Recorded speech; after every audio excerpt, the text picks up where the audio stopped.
and I think we're live, hopefully, if everyone in chat can confirm that they can hear us. Lee, over to you. Hello. Ground control to Major Tom, hello. Yeah, it's coming through. I can see it now. That's good. Hopefully they can hear us. Hopefully they can hear us. Hello and welcome to Recentered, episode 41, a podcast where we talk about VR, MR, AR, occasional OR, the price of fish fingers, and various hospital visits. So today we've got a really fun-packed episode for you. As some of you may be aware, some big games came out this week. Well, the last couple of weeks, Batman and Metro. Looking forward to talking about that and catching up on what we've been doing the last 5 weeks now, 4 or 5 weeks. So I'll go over to my partners in crime, Gary and Rog. Shall we go with Rog? How have you been, dude? What have you been up to? Oh, trying not to get migraines. Lots of drugs and therefore no alcohol today. Legal ones. Okay, carry on. Legal ones, yes, absolutely. So a couple of weeks back, I popped over to the local arcade, what's in Doncaster, which opened up, I don't know, a few months ago now, and I've just not got round to going. So dragged one of my mates down there. And this is Arcade Warehouse. They've got 4 different locations, I think. It's like 10 quid for 2 hours and then play on everything all you want. Really, really fun time if you're into your retro stuff, although most of it is sort of 3D and above sort of era stuff. So Sega Rally and beyond, really. Didn't have any sort of like sprite-based stuff. None of the true sort of classic old things. But coming up in a second, hopefully on the video, was something I wasn't expecting. And they had a couple of VR setups there. The 4 different ones. Unfortunately, some of my video I totally messed up on recording stuff. But the video I did want, it should be on in a moment. And it's basically they had a mech-based sort of on-rail shooter type game. And here it is. And it makes Roto VR look a bit pants, really. You're in this big mech. I presume it's a mech, something you sort of like stomp along. It's on rails. It rotates you around, and you're basically just looking and shooting at stuff. Lots of sort of flying enemies, ground enemies, that sort of thing.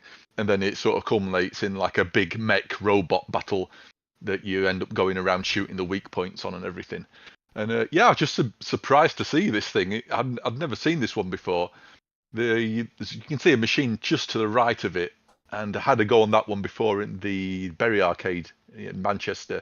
They had that one, which is basically a gun you hold, and it's got like a VR headset attached to the gun, and it's a first-person shooter. But I was very surprised with this. I don't even know the name of this game. I've absolutely not a clue. But it was a surprise to see, and good laugh to have a go on. You can really feel the stomp, as it's bouncing you up and down, the stomp of the mech as it's as you go along. You don't really notice yourself spinning round. Sorry, Roger, carry on. Sorry, my brain's gone again already. Right? I just wanted to say very, very quickly are you like harnessed in there? Because it's, you're quite far off the ground, right? Yeah, there was actually a seatbelt. It's like a seatbelt basically. Although it's sort of like dropped down, it's more around my knees than anything else. But this thing, I see it. The entire place was like 10 quid for 2 hours, including all the VR stuff, which I thought, well, it's a bit of a bargain, really. Planning to go to there's one in Scunthorpe as well, and a couple of other places. So we're going to the Scunthorpe one. Is it later this month or next month? I can't remember. No, in a few weeks' time, I think. There's a few of us going along to that, and they've got a couple of other different VR experiences there as well. So we'll have to see what that's like. But I've never seen that one that you're on there. Have you seen that before, Gary? No, I've not. And I was just thinking like the amount, because that's obviously like a bespoke made for device really for this kind of game, isn't it? You just think the amount of money they've put into it, and it's like back in the olden days of arcades where they'd put in loads of money to that bespoke kind of stuff, but I don't know, they must expect to make the money back from it, but But it must cost a fair bit, right? Yeah, that's what I'm thinking. Yeah, I mean, if you saw that, say they'd set that up in a shopping centre or somewhere, or an arcade, you'd expect to probably pay a tenner just to have a go on that. Easy, yeah. So but it were a good laugh anyway. The other thing was yes, I bought a PS5 Pro. I felt sick doing it, but I apart from the PS3, I think I've always bought the Sony consoles at launch. I just, mainly for the exclusives. Not, I suppose you could say I'm a fanboy, and I am in that way a fan of the exclusives. Although it's getting less and less of a thing these days, isn't it? With everything releasing on PC. With this generation, it's sort of it's changed. So, yeah. Yeah. So I've not had much of a play on this. I downloaded Kayak with the update because that's one of the games. Well, probably the only VR game that's got a proper specific update, really. Now I thought that part of the update was them putting this to 90 frames a second because I loaded it up and the reprojection was gone. I'm like, ooh, this is nice. Apparently they've added higher res textures, 4K textures or whatever.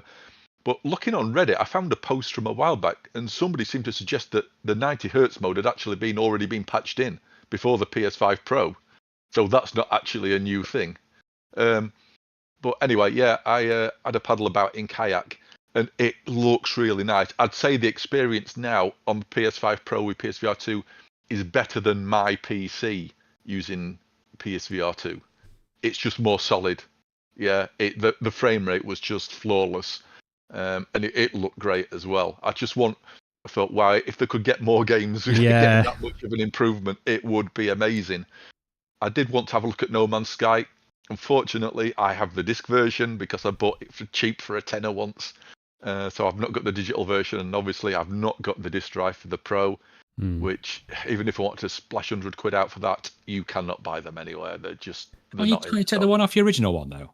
Does that one detach? No, it doesn't. No. Not on mine. I mean, that's sneaky, isn't it? I've got the OG one with the drive built in.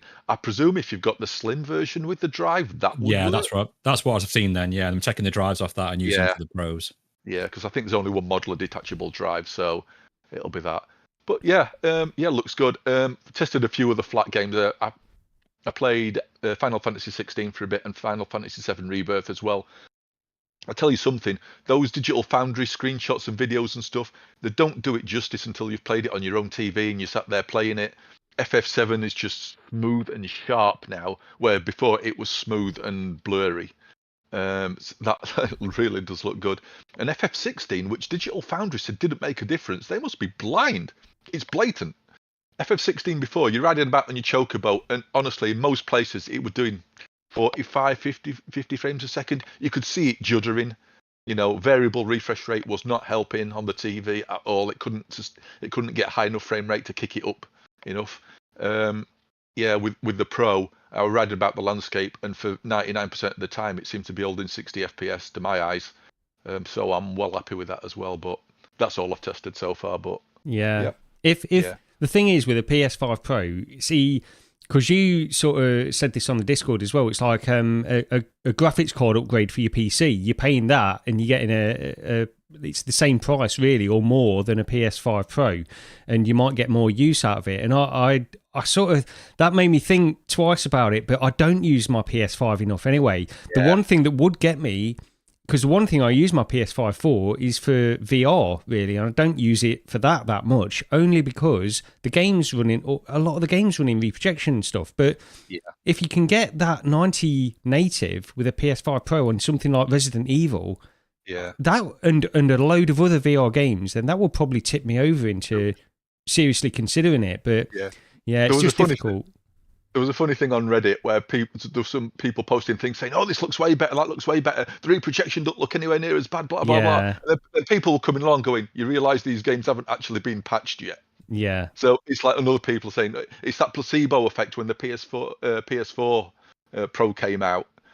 And people were like, "Oh, this looks better. That looks better," and it's like, no, it's exactly the same. People just thought some stuff looked better, I think, and I think that's happening again. Yeah. Well, the reprojection thing, I mean, that would need like a separate update on the software side for the reprojection algorithm thing that Sony do themselves. So. Absolutely. I did wonder if maybe something like because Resident Evil 8, when I played that, I always thought that it wasn't even holding 60 native at times. It felt like it was reprojecting from an even lower thing. So maybe that's better-ish. Yeah. Just from a frame rate sort of view, but I did load Resident Evil 4 up just in case, and it was still reprojected. Yeah, it'd be good if they could update that just to get to native frame rate. Those two games, yeah. But yeah, that's what I've been up to anyway. Okay. Well, here's hoping, because I still want you to play. Have you not played Resident Evil 4 yet, then, Rog, in VR? No, I will do at some point. You need to, because I was playing it as well, which I'll mention later. But how have you been then, Gary? What have you been up to besides having trouble with your Quest 3, by the looks of it, on the show doc? Yeah, I've not been up to a lot, really, just playing the stuff that we're going to talk about later on. So in terms of just updates and things. But one thing that happened, and I mentioned this a few episodes ago as well, where my Quest 3 just randomly had these tracking issues and stuff where it would jolt me forward or jolt me backwards randomly, like every 3 to 10 seconds randomly in that amount of time. And nothing I did would stop it, like changing the lighting, changing the rooms, and it was so sudden that I knew that something was wrong. And in the end, I did a factory reset on the Quest 3, and then it was fine. Then for months, it's been fine. And then a couple of weeks ago, it did it again. So I've had to do another factory reset. I don't know what it can be on my system, because I don't know why nobody else seems to have this problem ever.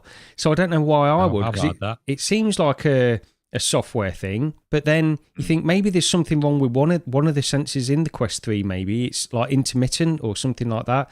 But a factory reset, you wouldn't expect that unless it resets the sensors and recalibrates all the sensors or something like that. I don't know. But anyway, I had to do another factory reset the Quest 3. So I suppose if I have to do it every 3 or 4 months, it's not too bad, but it's still annoying because you have to re-download everything. I've got to you have to go into developer mode and all this kind of stuff once again, and set it up how it was before. It's just a bit annoying, really. And are you on the public test channel, or you're? I am, but loads of other people are on the public test channel as well. And they're not having that issue. No, not that I can see. I can't see anybody else that has reported anything like this. So yeah, I'm just thinking maybe it is something wrong with the hardware, but it just seems strange. It only raises its head every 3 or 4 months or something like that. I just can't understand it. But other than that, I mean, it's running absolutely perfectly. I've got no complaints about the Quest 3 other than that one thing, which is just happened twice to me. So, yeah. But yeah, other than that, honestly, there's not a lot to report. I've been spending any VR time I've been playing the stuff that we're going to be talking about, and that's about it, really. And we'll get onto that at the end of this once we've heard from Lee, but we'll be meeting up at some point in December anyway. We can have a chat. Yeah, definitely. I mean, for things what I've been doing, I did get the chance to borrow a Quest 3S. Those that know me probably won't have to figure out who I borrowed that off, who lives very close to me, another VR content creator. And yeah, I was quite surprised at how good it was. Now, I am definitely not a fan of the Quest 2. If anyone's listened to any of these podcasts before, I hated it in pretty much every way. And by all accounts, this is exactly the same. Is it the same lenses and same screen as the Quest 2? Ish, allegedly. Yeah, more or less, I think. This is the thing, because it's so much better than what I remember the Quest 2 being. I don't know if anyone in chat speak to Quest 3S or have had a chance to try one, but it was definitely a lot clearer. Very little screen door. I mean, the only thing that really I don't like is the glare. And for people saying there's not much difference between those lenses and the pancake lenses, just, move your head about in the Quest 3S with text on the screen and you'll see it. You'll see the glare. It's like a shadow basically moving all the way around it. But apart from that, I was quite surprised, how good it was. It felt pretty light. It was well made. Yeah, the fascia, it was the breathable fascia for the fitness type thing. Not that I'll be doing fitness in it, but it's still quite hard, not the comfortablest, and the strap, say no more. But I put my Bobo strap on, and I could quite easily get into it. I did play a bit of a game, what we're going to talk about soon, and yeah, I could definitely recommend it to people if they're just new to getting into VR, don't want to spend a lot of money. We've been through this before, right? Saying a couple £100 you can get a Quest 3. And as Dr. Oculus just pointed out in the chat, Quest Games Optimizer, you can run that on there as well, and that will even bump the res up even more, so it'll look a lot better. Yeah, I was pleasantly surprised. Again, I'll say that it was pretty good. And apart from that, we played some Walkabout Minigolf like we always do, right, Rog? As soon as the map comes out, In fact, I think it might have been a day or two later on this one. We jumped into the new. Is it what's it called? The Lair one. 8-bit Lair. 8-bit Lair. That's it. Yeah. And it's one of the better courses, right? I thought this is really, really clever. If you're of a certain age, like we are, some of the little things on it will make you laugh, and it does alter partway through the map to something. I mean, it kind of spoils it on the trailer, but it wasn't something that I was expecting to be there. And yeah, it's really, really good. It's definitely one of the better ones. And me and Rog both liked it. It's quite a challenging course. Very good. For easy mode as well. Yeah. I don't know what you thought. Yeah, it is really good. It's a strange thing with Walkabout, isn't it? They seem to do a really good course followed by one that's sort of, okay, followed by another really good one. So it seems to alternate, or in my opinion anyway. But yeah, no, really good. Definitely worth picking this one up. When you get halfway through the course, it's, Well, it turns into something that we've mentioned before. If anyone's played the Meow Wolf course, there's a hole in that where it sort of goes into a 3D world, and it's very Tron-like. And we were saying, wouldn't it be great if they made a game like this? And it's kind of a bit like that. Like when we said with Upside Down, when we did the Labyrinth course, and wouldn't it be great if we had gravity on the balls, on the walls and stuff? And then they did that. So yeah, it's a great course. Did you jump in it, Gary? Yet? Or have you not had time to play on that one? No, I've not. I'll get into it at some point. It's like low priority, honestly, for me, Walkabout, but it's just something I jump into with you guys, really. Yeah, you. I know. If I'm about and you guys are going in and I've got nothing to do, then I'll jump in. But it's not. Yeah, I probably won't go in on my own. Yeah, Spry guy there saying this must have been right up our alley, and absolutely. All the references in there we were finding, and you can play on some of the arcades that's in there. There's a couple of them you can play on. If you go to the car, it's a bit like Pole Position. You can play the little car game. Yeah, I thought it was really good. Really good. Good afternoon, Artful as well. Only just finding out that we're actually live these days. Just want to mention very quickly before we get on to what we've been playing.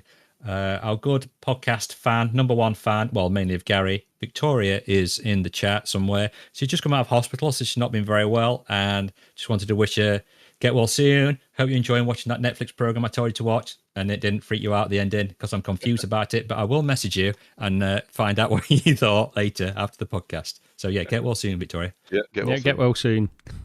Yeah. So what have we been playing this week? No, whoa. RCM. Oh, wait a minute. Yeah. Oh, yeah. Okay. So we'll cut this bit out. Don't worry about it. On December the 7th, we're doing one of our trips down to the Retro Computer Museum again in Leicester. I think it's £12 for the day. If anybody's in Leicester on Saturday, December the 7th, and wants to come down and hang out for us for the afternoon, you're more than welcome to do so. I'll get the link and put the link to the tickets in the description. So it's just nice to meet up and have a chat and have a play on the old virtuality machines. Yeah, you can do that. YouTube don't take it out, because I know they've been taking links out and stuff, haven't they? But we'll try and drop that in the description somewhere. All right, okay. If you want to come, I think it's like £12. It's, yeah. Maybe come and see I'll us. I'll put it in Discord, my birthday special as well, because my birthday's around then. I'm not going to say when, but it's very, very close to then. There's loads of old magazines and stuff like that, old retro magazines, old game boxes and stuff like that as well. Yeah. It's not just playing on the computers. There's loads of... You could spend half an hour just looking at the boxes. Yeah. I mean, just getting like the TV sports, football, the cinemaware stuff. You're like, this is £200 now. This is £200. There's a whole library full of stuff. That's the old location now, isn't it, on the screen at the minute? That's the old building. I couldn't find a new picture. I should have uploaded the video from last time. They've got an entire new building now. Including it's basically like a floor. It's kind of like a library, isn't it? It's just got all like tons and tons of full boxed old games, magazines, manuals, everything. It's like a proper retro library they've got up there. Yeah, worth visiting. Definitely. So, what we've been playing the last few weeks. This is where I'm going to probably go quiet for quite a while because I didn't really play much of these. But should we start with the big one first? Yeah, let's not bury the lead. Oh, I can't believe I just said that. Right, okay. Batman Arkham Shadow. Oh, God. Who do you want to talk about this one first, Gary? I can do. I can start on this one. So, yeah, it's...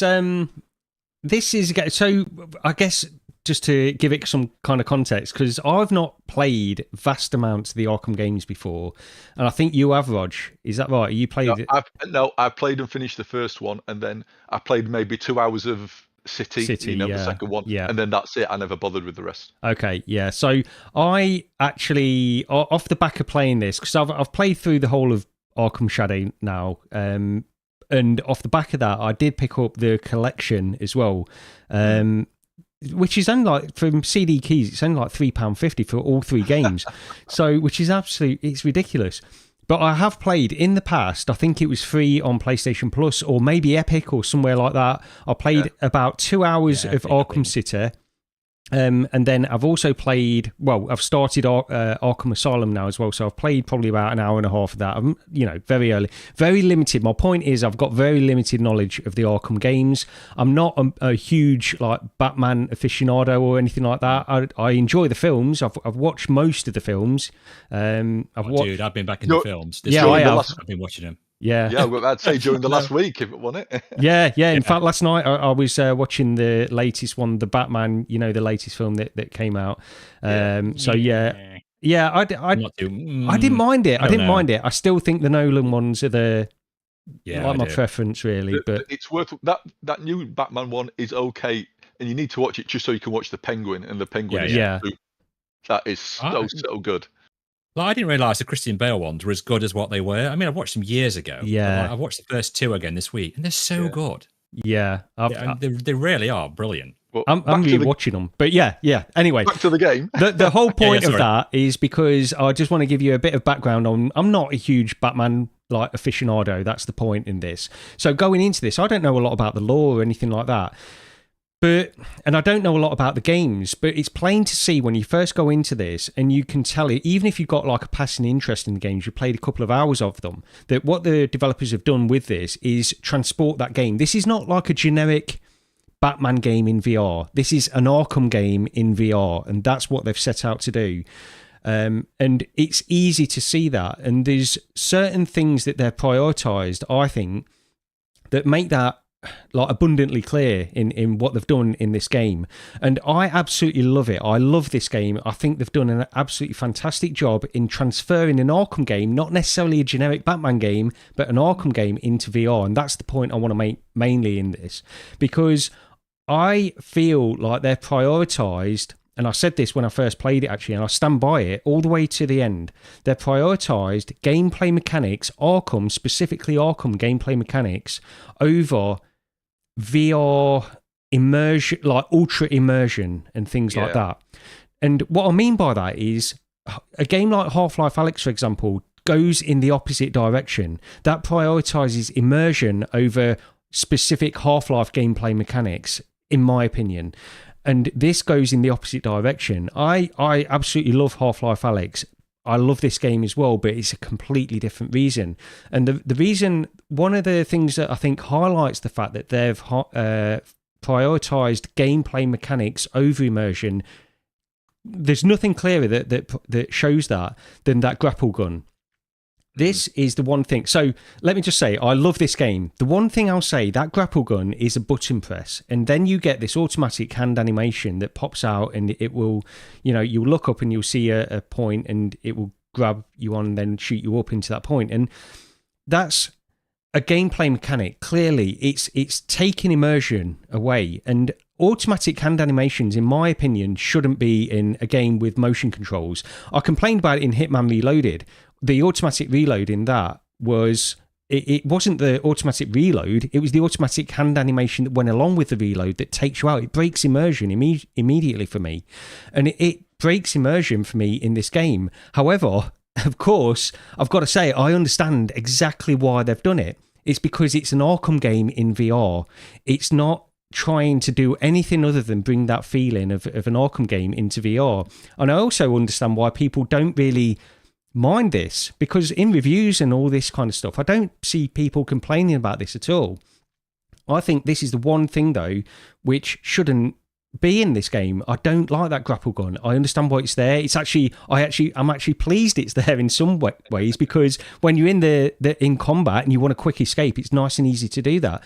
But if I was to have like a nice middle ground, I'd say, why not have like the button press releases the gun into your hand, and then you literally physically aim and shoot with the trigger.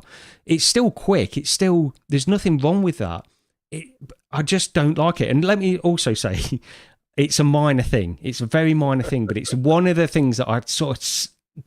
It just really irritates. I do know what you rubs mean. Me the wrong way. It'd be like if it was on your side or something, you could grab it and then fire it. That's the one thing. I don't think I'd like it in a holster. What I'd like is the button press to immediately release the gun, like because it comes out of his wrist. It seems to come out of his wrist anyway. Yeah. So you think like press a button, it comes out, it's immediately in hand, then still aim with your actual hand and shoot, rather than it just being this automatic. It's the automatic hand animation that I don't like about this. And I'm staying on this way longer than I really should, because it didn't, like, by the end of the game, you just do it. It's there, it's natural, and you just live with it. And so, well, let me go over to you then, Rog, because I'm rumbling on. I'll just say, like, I do love the game, and I think it does so many things right. Even though I don't necessarily agree with everything it's doing in terms of VR, I absolutely love the game. Well, for me, I've not finished it. I'm about 3 hours in, and I'll get to the reason why in a moment. But a lot of people worried initially, weren't they, before they played it, about the combat. And personally, and again, it's that what you've already said. It gets that feeling of the of the sort of flat games. I think they've translated the combat as well as they could have done. I think it works brilliantly. I was sort of 50-50 maybe on it until I played it, and yeah, I just think it works really well. I've seen people say, "Oh, well, it's just Beat Saber." You just no, it isn't. You do have freedom to move about and prioritize targets or whatever. But then once you do an attack, you get the circles pop up or whatever. You punch them in order or however many times you need to do it. Your little sort of symbol pops up at the side saying you're going to be attacked from the side, so you can sort of punch to the side, and you'll flip round. Or this is a thing. What annoys me actually. When you're going to get attacked from the side, that blue sort of fist icon appears. So you sort of punch in that direction, and you should sort of turn around, face that enemy, and attack them. If your view isn't sort of more or less directly straight forward away, sort of 90 degrees to that happening, it won't always flip your viewpoint round. If your view is sort of slightly turned towards there, even if you can't see that person, but you can see the icon, you throw your punch in the direction of the icon, and the amount of times it'll sort of like dash you over to that enemy, but it hasn't rotated me around. And it's like, that started getting really annoying. So during combat, I sort of found myself having to learn to sort of always stay sort of fixed facing forward, so that when there was a side attack and I threw a punch in that direction, I knew it would flip my viewpoint around quickly and I'd be facing in the right direction. So that bugged me a bit. But it didn't bug me as much as the bugs. And this is why. Just before we get on to the bugs, let me just give my impressions on the combat as well, because it's probably best to do it here. I agree with you. I think the combat, because I was one of the people that was hesitant about the combat in this after the trailers, and it's not that I want nothing. I don't want what they've done with combat in this to be like the de facto combat for VR games going forward or anything like that. I think it would be a mistake. I think in this game it makes absolute perfect sense what they've done with the combat, and it feels so good. It really does feel good. And it's not Beat Saber. It's not a rhythm game. It's like you say, you've got freedom to move. You can sort of extract yourself from when you're in a battle. Escape and then decide who you want to take on next and that kind of stuff. It's completely different, and it's not a rhythm game. It's not. It's more. It's orchestrated, and it's carefully orchestrated, and it's done it in a specific way to make it not janky. As you were saying last time, that's what they needed to do to make it not janky. It's not that I want this combat system in every game from now on. I definitely don't want that. But I don't know what they could have done better in this particular game. That's where I fall on it, and it feels good. That's the truth of it. Especially the hooks in the combat, where you're doing the hooks and you're smacking people, the haptics and everything, the sound. It just feels really good. So yeah, I've got very little to complain about combat in this particular game, because the alternative is, let me just say, like the blade and sorcery or physics-based combat, that kind of stuff. They couldn't do that in this. It's not that kind of game, and it would have been more janky, and it wouldn't have played into what they're doing elsewhere either. So I'm happy that they've done it this way, and yeah, it was a bit of a relief actually after I played it for a couple of hours that I actually found myself enjoying it. Yeah, well, you know, I don't like sort of like the Boneworks or Blade and Sorcery sort of physics-based stuff. It doesn't work for me personally. I will say I think this is possibly my favourite sort of melee combat from a game ever, because melee combat in VR games just rarely ever works for me, and it worked for me in this. So definite thumbs up in that regard. The problem I've got is I'm going to wait. There's supposed to be a big November patch coming at some point. Right.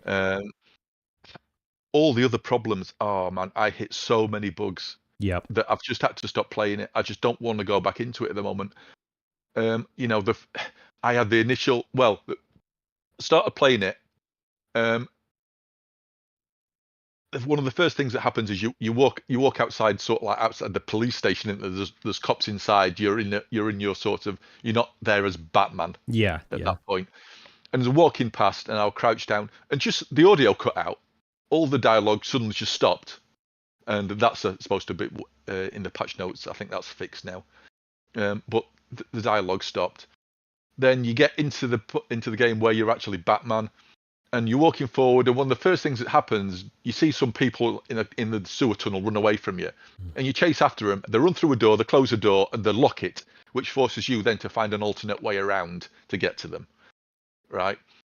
One of the first things that happens just after that is you learn how to use your cape. So you grab your cape, hold your arms out, and you can glide across the gap. Yeah. I went to do that, and I suddenly went, and it just ripped me off to the right-hand side and stuck me in the wall. Right? And I was stuck in the wall. So this is like 10 minutes into the game. So pause menu, you can restart your checkpoints. I restarted the checkpoint, and it put me just before you see the guys run off. Yeah. Apart from the guys weren't there. So I kept going along. Nope, they're not there. I looked along the corridor to where they ran before. No, I thought, hang on a minute. I went over to the door. I clicked I pulled the lever. The door opened. Right. Yeah, because the guys had not spawned and run through the door, and therefore they had not triggered the point where the door locks. You could actually skip that first section of sewer. I didn't. I went back. I immediately sort of went back because I thought I don't want things going wrong if I need to trigger other events first. Yeah. So that was, you know what I mean? It's like 3 bugs in the space of the first 10 minutes. Yeah. I then hit the problem where it wouldn't reload my save game the following day.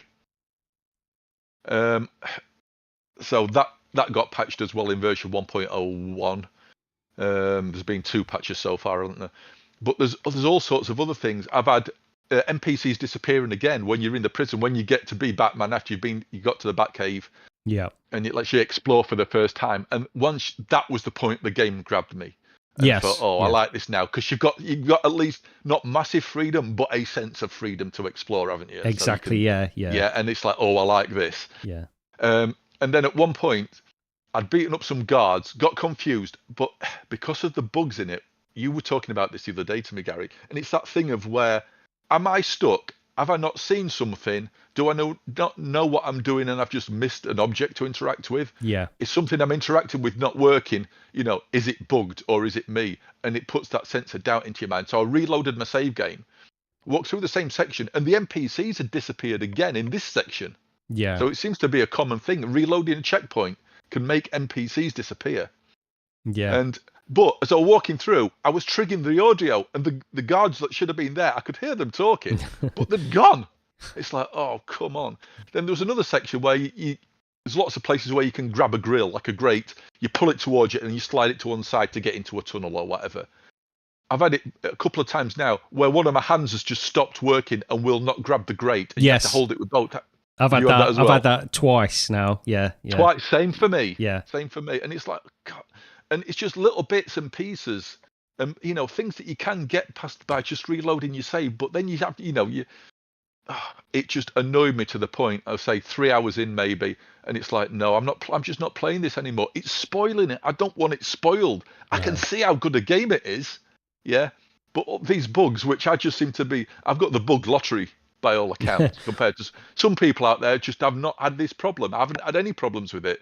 And they've been fine, but popular game in it. A lot of people are going to play it. There's going to be a good amount of people who just sort of fluke their way through it like that. It's weird though, because there's loads of people on Reddit. It's like some people who say, "Oh, there's an occasional bug on Reddit," and then they'll get attacked saying, "Well, I've played all the way through and I've not had a single bug." And you think, well, the fact that you've not had one, I mean, of course they're there, because if some people are having them, then they're bugs and they are there. We know that. Look at the patch notes. The two lots. The patch notes are quite extensive. They've known and fixed a heck of a lot. The worst one I had though was where it was like a really simple puzzle. I knew what I needed to do, and the handle that I needed to push had basically glitched over to the other side of a room beyond a barrier that I could get to. But I didn't realise this. I just thought, well, there's nothing here to push, and I know that I'm supposed to get this object over to the other side beyond the barrier. I was working on it for like 20 minutes, and in the end I had to go through a walkthrough, and I hate going to I don't want to play a game like that. I don't like using walkthroughs. And I went on, and then all of a sudden I realised, oh, okay, it's a bug, and this is what we were saying. It's the fact is, from that moment on, I couldn't trust the game anymore. I couldn't trust it for me. Oh, am I stuck? Can I just not see what I'm supposed to do here? Or is the game bugged out and it's not triggering something that it's supposed to trigger? That doubt is always there then. From that point on, it's always there. And that's the worst thing. I did push through it. And I still think it's a great game, but you can't. I'm not going to deny the fact that this is a buggy game. Artful going mentioned about NPCs getting stuck mid-fight. On Akazi, he said he hasn't had the air duct bug. Even had the air duct bug before the first patch. I mean, the air duct bug. That glitched out on me after the second patch, so that's something that still needs fixing. Yeah, well, the last two. Sorry, Lee. Just quickly, the last two play sessions, I've not had any bugs. That was what I'll say. So, like the last 2 hours, I didn't have experience anything. That's all I will say. Yeah, it's just annoyed me because I really should have been coming onto it, singing the praises of this thing, because I can see how good a game it is. And it's just the bugs. I've just seemed to hit them all, and or a good majority of them anyway. And it's just wrecked the experience for me. Go on, I'm just going to say basically very quickly that it's a shame when it does that, especially on a game that you really wanted to play and that you are enjoying, and the bugs just detract from you wanting to play it. Yeah. What I have heard is the devs are going to be working on this for quite a while. Yeah. Hearsay. Yeah. But they are going to be, hopefully squashing some more of those. They actually said, I think it was on the Kind of Funny podcast, I think they said they worked like solidly 2 to 3 months sort of scheduled just to work on this. Following release. But I think you can tell, they were also saying about they'd got a number of studios coming to help them to get this published, to get this finished. And I think this should have been released the same day as the Quest 3, shouldn't it? I reckon that was the aim. And it got released afterwards. Yeah. And I still think they should have delayed it yet another month, because I mean, it's just spoiled it. Yeah. It's So, well, go on, Lee. Yeah, go on. I'm going to say, I played this very briefly. It's not something I've only played 10-15 minutes. I did get stuck, and I don't think this is a bug, right? I mean, my camera's on for Gary and Roy, so I'll just show them very quickly. There's a point in it where they tell you to grab your cape and glide across. Yeah. At the very beginning bit. I'm stood there like this. You don't need to flap. Like flapping away. Imagine I'm just stood there with your arms next to you, flapping away like an idiot. I was trying to grab it. Am I grabbing it right? Am I missing it? And it took me ages. It took me like 5 minutes before I glided across. And I was shattered then already. So I don't know if it's me not grabbing it. I'm thought, how long is this cape? So I started moving my arms up and down, thinking perhaps it's not picking the length up right or what. I don't know. But the only thing that I find, now this is me personally again, for any games, is if it's going to show you how to play the game, just incorporate it into the game. It just like flashed off to where I had to fight 3 pretend people just to show me the combat. But why couldn't it just like pause the combat when I got to fight the 3 blokes around the guards, and then show me how to do it? Yeah. So I was already knackered because I can't do those type. I'm knackered now. I'm out of breath just doing them back flaps. That's another one for Victoria. But just want to incorporate that into the game. I don't need a little tutorial on what to do. Just do it while I'm playing the game. And after that part, I got chest pain, and because it's just my fitness and my health doesn't let me play this game, which is why I've started going to the gym to try and get fitter, so I can literally be Batman and play it. Yeah, I mean, I think the other things that we've not mentioned really yet as well, like the story. I didn't expect the story to go where it does, and I do think I was listening to the VR gaming podcast, just the very beginning of it, where they were talking about Batman, and there's some downtime in the story in this as well, where you play as Batman, then you play as this other character, and you sort of go undercover.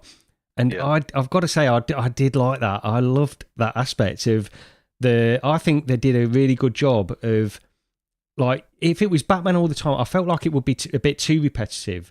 But by mixing it up, by putting you undercover in that way, because I wasn't expecting that. When that happened, I didn't know what they had planned for me at that point. And I was quite impressed with that aspect of the story. However, I will say, as you progress through it, there seems to be a little bit more backtracking and going backwards and forwards through areas where you've already done them. And of course, what they've done is they've respawned the enemies later on. You go back through an area where you've already cleared, they've respawned the enemies as you would expect. But it starts to feel a little bit like padding as well towards the end. Yeah.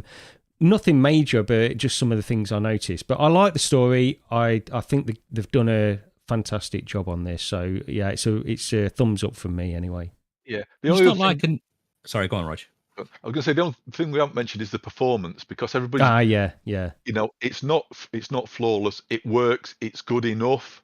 But you look at the menu when you first load the game up, and your hands are totally smooth. And I thought, oh wow, this is going to be good. Then you get into the game, and you can immediately see there's a stutter. It's weird though, because if you run an OVR metric tool, it's running at 72 for the most part, and even when it's running at 72, you still get that hand stutter thing. So it's like the hands are running at a lower frame rate than the rest of the game almost. I wonder if they can fix it. I hope. It'd be so good if they could. This game is so. I know I've seen people call it a masterpiece, and it's not there. No, it's not at all. It needed to be If it had been flawless, I'd have been singing its praises. I'd have definitely have finished it, but I just can't in the state it's in for me at the minute. Yeah, I did like the little bits, like, when you crouch down and then you press the button or wherever it is to come back up, it sort of glides back up, like really slow. It's not like a normal straight back up, straight back down. It's very Batman-esque. Like I could imagine Batman like sort of flowing up in that motion to get back up. I did like the overall feel. It was, I would say, gliding as such. But that when you're walking about, you just feel like Batman. It's I mean, it does. Anyway. I think that's what it is. It's like it is a bit of that fancy of being Batman. I am finally Batman. It definitely plays into it. But I mean, I can see why people have been raving over it. Oh yeah. That they've managed to get this on a mobile chipset is pretty astonishing, really. It does look good. I don't think it takes the Red Matter 2 crown for me, but you've got loads of NPCs on screen as well. Yeah. In this, where Red Matter 2 just can't. It doesn't look as good as that. It can't do that. No. But yeah, for what it's doing with the real-time shadows, when you see the shadow with the cape and everything, that's pretty good. When you see that, good. It is very good. I just want them to get it fixed. Just do that, and I'll be happy. All right. Let me get fixed first, and then fix the game, and then I can play it and play what it's like. But Rog, is that everything we've done now on Batman? I think we've covered everything. So. Yeah. On Batman. I mean, I only tried it on the Quest 3S, so I'd like to try it on the Quest 3, like I say, when I'm a bit fitter and stuff like that. But so it's a great game. Shame about the bugs, but Rog has been playing some more Into Black. Yeah, I'll just get into this one quickly. So I picked up Into Black. It's now apparently in the UK it's $11.99. In the US it's $25, unless they've changed the price, which seems to be a massive disparity there.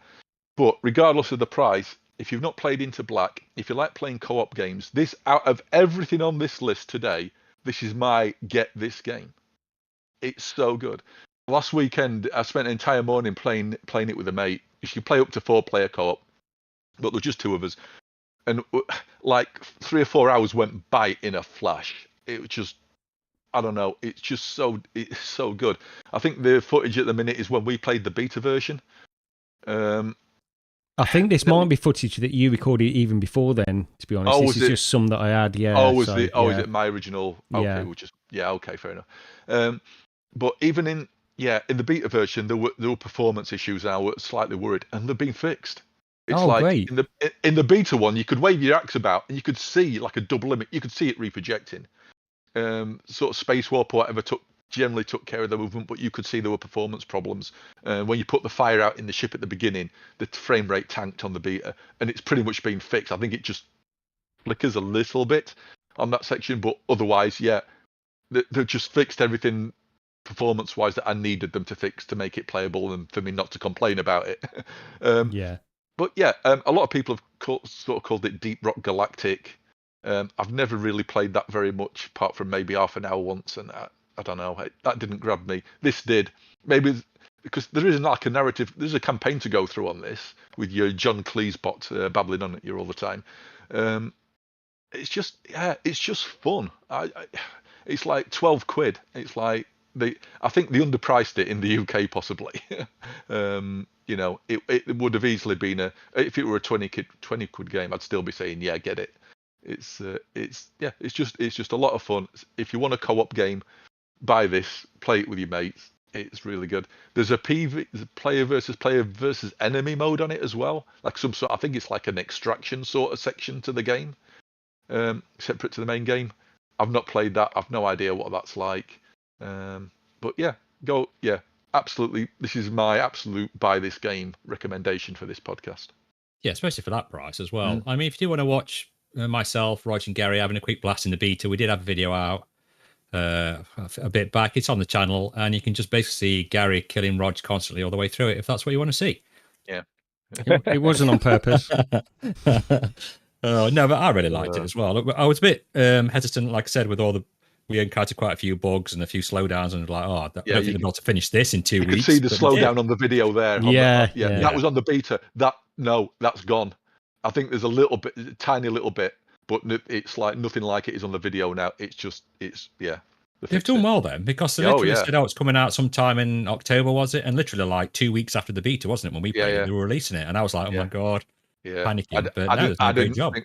I didn't think they'd fix it to the degree they did. It's not a bad looking game as well, really. I mean, it's not going for anything spectacular, but it's pretty good. Some of the levels really do look nice. It's a mobile chipset, and it has got that cartoony look again, like a lot of games have. But the lighting and it's really nice in points. It's it's surprising at points.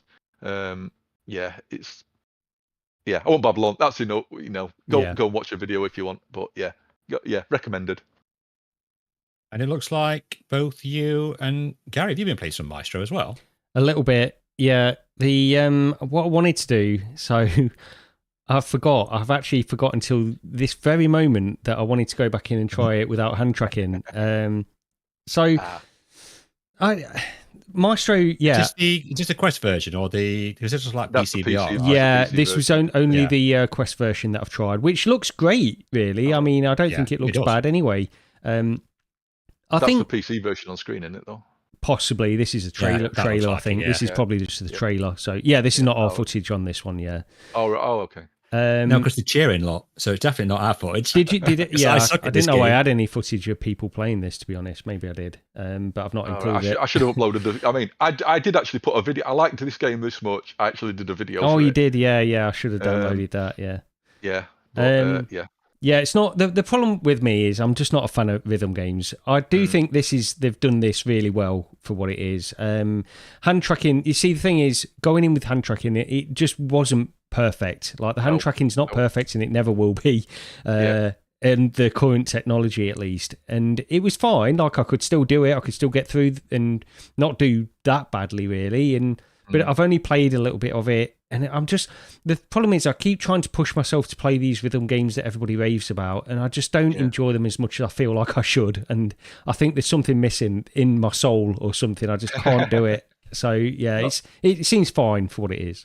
Yeah. Well, I really love this. I played through it all, and I think I played through it all on hard as well. I also played it on Quest and Steam. In all honesty, you're not missing out really on if you play the Quest version. The res is it's noticeably lower, but it just feels better playing it on Quest native than playing it on PC wireless, because you can really feel the lag on the controllers if you play it wireless. Not massively, but it's noticeable. or play it, via PSVR 2 maybe with the controllers, with a wide headset. But I kept picking the Quest version up. In all honesty, I just think it's really good. I think it's very approachable for a rhythm game. If you don't normally like rhythm games, give this one a go, because I don't think it's difficult. I went through all the hard levels, and that is not something I can normally do on a rhythm game. That, and it tops out of that. There's easy, medium, and hard. I don't know if they're going to patch harder levels in. If you are a dedicated music rhythm game player, I think it might be a bit too easy for you. But I think for the normal average player, I think this is I think it works really, really well. I had a really good time with it. It feels different to other rhythm games. It just feels different. And it's empowering, right? Yes. I'm going to use a big word. It makes you feel like you are the boss man, being the top conductor, playing some of these great tracks as well. Yeah, it just gives you that satisfaction. It's that round of applause. Your arms about. Yeah, it's that round of applause at the end. How great I am. That's what I need. I need that every day. But yeah, I echo with what Roger's. I'm not a big Beat Saber fan. I do like synth. Is it Synth Fridays? I can't remember what it's called now. Yeah, I do like playing that now and again. And rhythm games aren't my thing, but this is extremely well done. Like you say, when you turn around and you face the crowd and you're like, "Yeah, thank you very much. I'm so great." It's just got that satisfaction of you drums go, and you're banging your arms out and you're lifting them up and telling them to be quiet. It's great. It's great fun. I really liked it too. It surprised me. Yeah, I really loved it. The only problem with it is content. There's 17 tracks. When you compare that to something like Spin Rhythm, which I also loved, which ships with something like 60 odd different tracks to go through, 17's a bit limiting. I hope they do more, but it's still good. There's a demo on Quest, there's a demo on PC, so I'll go and try it. You will know from that demo whether you like it or not. It's as simple as that, and it's quite a lengthy demo. It gives you the entire tutorial plus one of the tracks to go through. It'll take you 20 minutes, 25 minutes to go through that demo. So yeah, great stuff. Yep. And Rog has been playing around with a new Halo battery strap. Okay, so on the last episode, I did cover the Kiwi H4 Boost strap, which they kindly sent to us. Well, they actually also now sent over a H4 Boost, which is a Halo strap. This is 64 quid direct from Kiwi's website. Bizarrely, if you go on Amazon, it's closer to 100. I don't know what's going off there. Really? Yeah, and also this has actually gone up 2 quid on the Kiwi site in the last. I think I mentioned this before. I think their prices fluctuate with the exchange rate, so depending when you buy, it might depend how much you pay. So keep an eye on that. So the K4, the last one, I thought it was pretty good. At the time, I said it was pretty much sort of the same as their original battery strap. The thing I really missed with this is I can't remember what they're calling it, the dual boot. I did put this down because I totally really missed what the big selling point on this was. And it's the dual fast charging, that's it. The way it charges, there's two, I think they say there's 2 chips. Basically, it can charge the headband. This is for the K4 and the H4 Halo. It can charge the headband and your Quest at the same time. Yeah, so it drastically cuts down on the charging time. And I've looked at this more closely since then, and yes, it does. It's noticeably quicker than their original headbands. So that's the big selling point with this headband. For me personally, and I've suddenly lost my web browser. It's all going wrong. So I can't see the feed. But there it is. I prefer I get these mixed up again. I prefer the one I looked at last time, the K4, which is basically a padded top strap with a battery on the back. I prefer that to the Halo version, I must admit. For me, the K4 Boost, it feels more balanced. The center of gravity feels more in the center of my head. With this, it feels slightly more towards the front.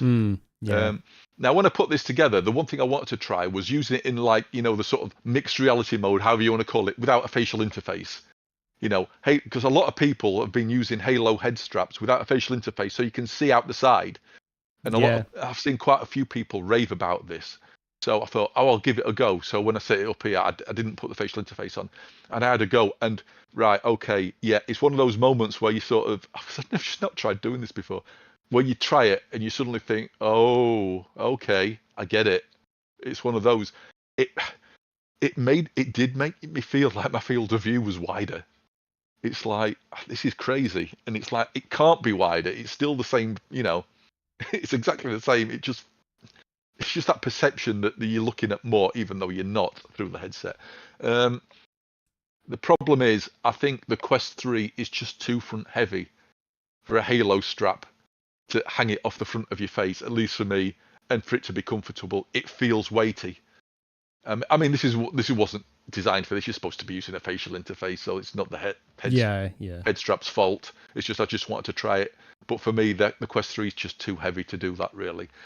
So I did go to put my the sort of like jury-rigged facial interface from a couple of other manufacturers with the actual surround from one manufacturer and then the padding from another, because nobody's done a decent one yet.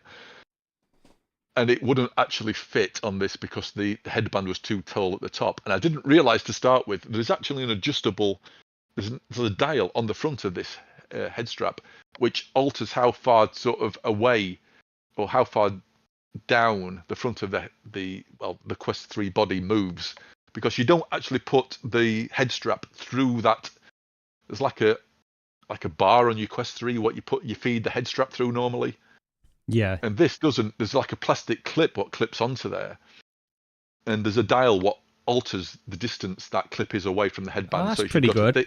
So if you've got a thicker headband, I didn't even know this. I went to look at Dr. Oculus's video to see what he'd thought of the head strap, and he went, "Oh, there's a dial on the front." And I thought, "There's a dial on the front?" And I looked and I went, "There's a dial on the front," which suddenly solved the problem. But before that, anyway, I'd gone and put my original Quest 3 facial interface on just to try it out. But yes, you can get around it. There's a dial there, so they've obviously thought of this. Just for me, the fit of it itself, and I've gone over this before, is I've got a big head for some reason. It's just the K4 for me is my favourite of the two.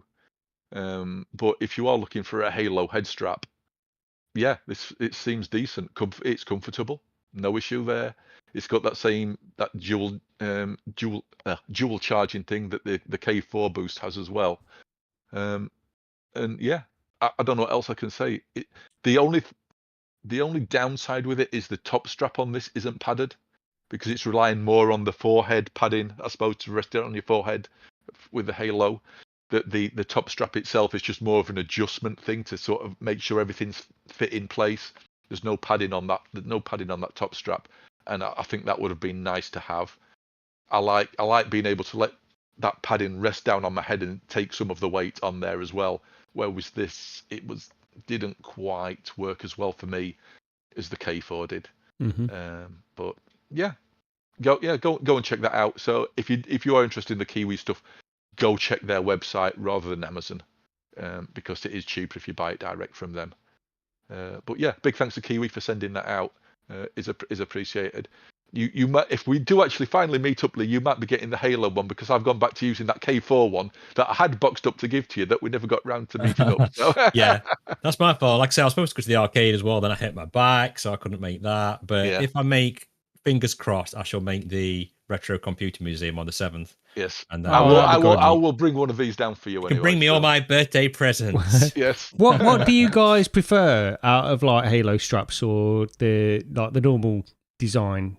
Because I've gone off Halo straps big time. I'm not a fan of them anymore. I like the Halo. I like the PSVR 2. I like the globular cluster one. I think that works. But the front of the PSVR 2 doesn't feel as heavy as the Quest 3 does, and that's the problem. I think it just weighs too much, and therefore it pulls down on your forehead more. Yeah, I went off the Bobo. I went off the Bobo Halo strap as well. I'd had that for a bit, and that was the one I used for ages, really. And then I went back to a different strap, and I just thought, actually, no, this is way better. It was like a bit of a shock to me, and since then, Quest 3 or what? Because like I said it before, then it's not the most comfortablest thing on the Quest 3 now, whereas the Quest 2, I have no issues with it whatsoever. Maybe it's because of the VR cover I was using as well for the fascia. but that just felt way more comfortable on the Quest 2 than it does the Quest 3. Maybe it's because it's not bespoke for that, and they've just popped some little adapters on. I'm not knocking it. It's just like for me, it's still not the most comfortable thing. Yeah. And when I had the Pico, and I bought like a thicker foam part for the top, the Pico 4, and that was really comfortable. So maybe I'm more inclined to try that as well. I have got a official Meta one that I keep meaning to pop on, and I'll be able to try that one of Rogers as well. Yeah. Just to give them a go, because it's just the Bobo. Yeah. I mean, I can use it, but like I said with this fascia thing, what's going on? Why ain't nobody making a decent fascia? I don't know. I don't know. What's happened to VR cover? They can't do it. They've cancelled theirs. Yeah, I don't know what's going on with it. I don't know why it's that difficult to make compared to the Quest 2 one. Especially when VR cover were partners with Meta. Yeah. With the Quest 2. Yeah. Well, yeah, because they were making them for him, weren't they? Yeah. Yeah, it's weird. I mean, Artful's put in the. Is it Artful put in the chat? Have any of us has tried the one? What's the open face one? Isn't that just for the Quest 3S though? The one that's just. I think so. Yeah, I think so. To a bit of plastic. Quest 3S. No, Quest 3. Quest 3. That is. It Quest 3 as well. Yeah. Oh, that's actually a good point there. What Artful put is anyone would try. Try the open facial interface. That's what I was going to say. I'd like to.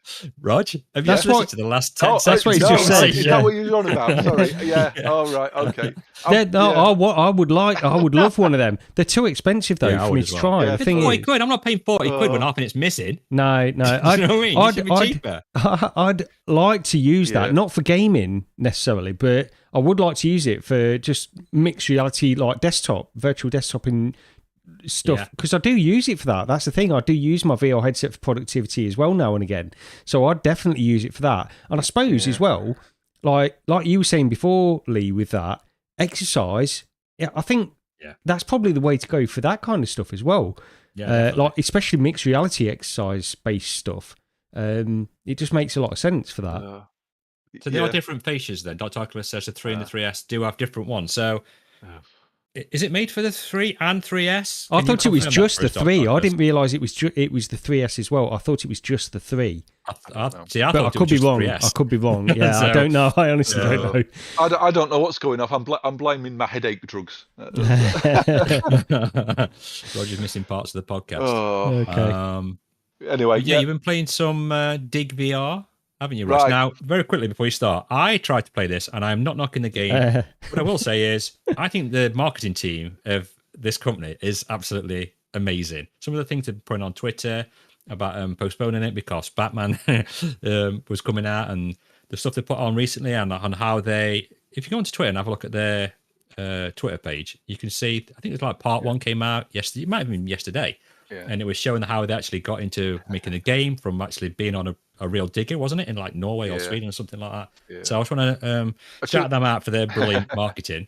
I've just noticed Gary's downloaded the YouTube video, because I put a video out for this as well. Yeah. I did actually upload some video, Gary, what didn't have our logos reimposed. Oh, did you? Over the top. Yes. I might have that in the folder then somewhere. Okay. Dear. But anyway, yes, this is another game that I actually really like. And again, because of that, like with Maestro, I did a video for it. Full disclosure, I did get to go along to the media day hosted by Y Productions and I forgot the name of the actual developer. Yeah, Just Add Water. Yeah. This is right. Okay, so this is a slow-paced game. Yeah, I don't think everybody's gonna like it. I absolutely loved it. I finished it. I've gone through it all. I would say, just for the normal missions, 9 to 9.5 hours roughly. I did take sort of. I've been trying to keep sort of at least a rough idea of how long I've been playing stuff. That's bearing in mind that I was playing it on. There's 2 modes. There's graded mode and Zen mode. Zen mode, it doesn't really matter if you like make mistakes and stuff, but you don't get paid as much. With graded, it ranks you, and the better you do, the more money you get. So I was trying to do as well as I could. But I'd say 9.5 hours just for that. But I'd started going into it in an evening because it is a chill game. It doesn't rush you. There's some mini games in it, and they've got time limits. But in the actual campaign mode, in the story mode, there's no rush. It doesn't push you to do it at any sort of speed. You can just take your time. And failing to take your time is what will make you sort of mess up with this game. You'll try and do things just a little bit faster, and it'll be your own fault, generally speaking. I did come across the odd bug or two. I did submit reports using the in-game meta submit a bug report thing, so hopefully that'll be sorted out. I've not seen many reviews of this. Now, I think there might have been there was a communication problem, wasn't there, Lee? Because initially, I think you were told the embargo was the like in November, it was like 11th of November or something. At the same time, I got an email saying it was the 28th of October. At which point things got a bit confused. So I did actually reach out to the PR person at Wired, and they went, "Oh no, this was on the 29th of October." And they went, "Oh no, the embargo was the 28th." So then I double checked. I went, "We are okay to put a video out," and they went, "Yeah, that's fine." Yeah, I think it's because of Batman, right? They gave us those details before they postponed the game because of Batman coming out, and then they gave something like the end of middle of November, wasn't it? And that's what we got confused with.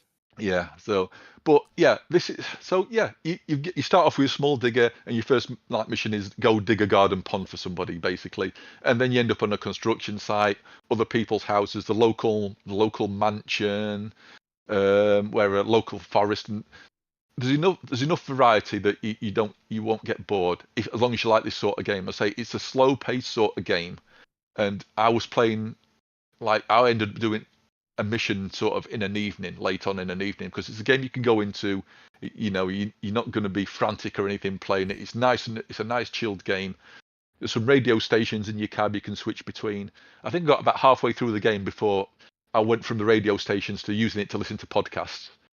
Just have a podcast on in the background while I was playing a mission. The early missions are sort of like maybe take you 10 minutes. The ones towards the end, probably 40 minutes. And I think I counted 28 jobs in total. There's 11, I think there's 11 areas-ish, and with 28 jobs scattered amongst those areas. And it's just really, I say a nice, I don't want to say it's a nice game, it's a nice game. It's a nice game to play. It's just, it's nice. It's chilled. I really enjoyed it. Give it a go. There's a pre-order thing on at the moment, I think, for 25% off. I think it's $10.99 if you pre-order it. It's out on November the 14th. And even then, I think it's £15, and I'd still recommend it at £15.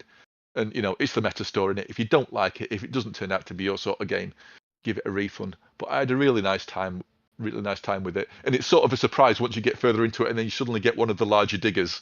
It's like, oh, hang on a minute. I was in this trundling little thing before, and all of a sudden I'm in a big cab, and I can see more of a digger off to the side and whatever. Go on. Sorry, go on. I was just going to say, because you start off, I've played a little bit when I did the tutorial in that first mission, and then we went in and recorded a bit of footage. But you start off in that, because you do the tutorial, you're in a slightly bigger digger, then you go down to that very mini thing that's in the back garden of somebody's house, and you dig in the pond and stuff.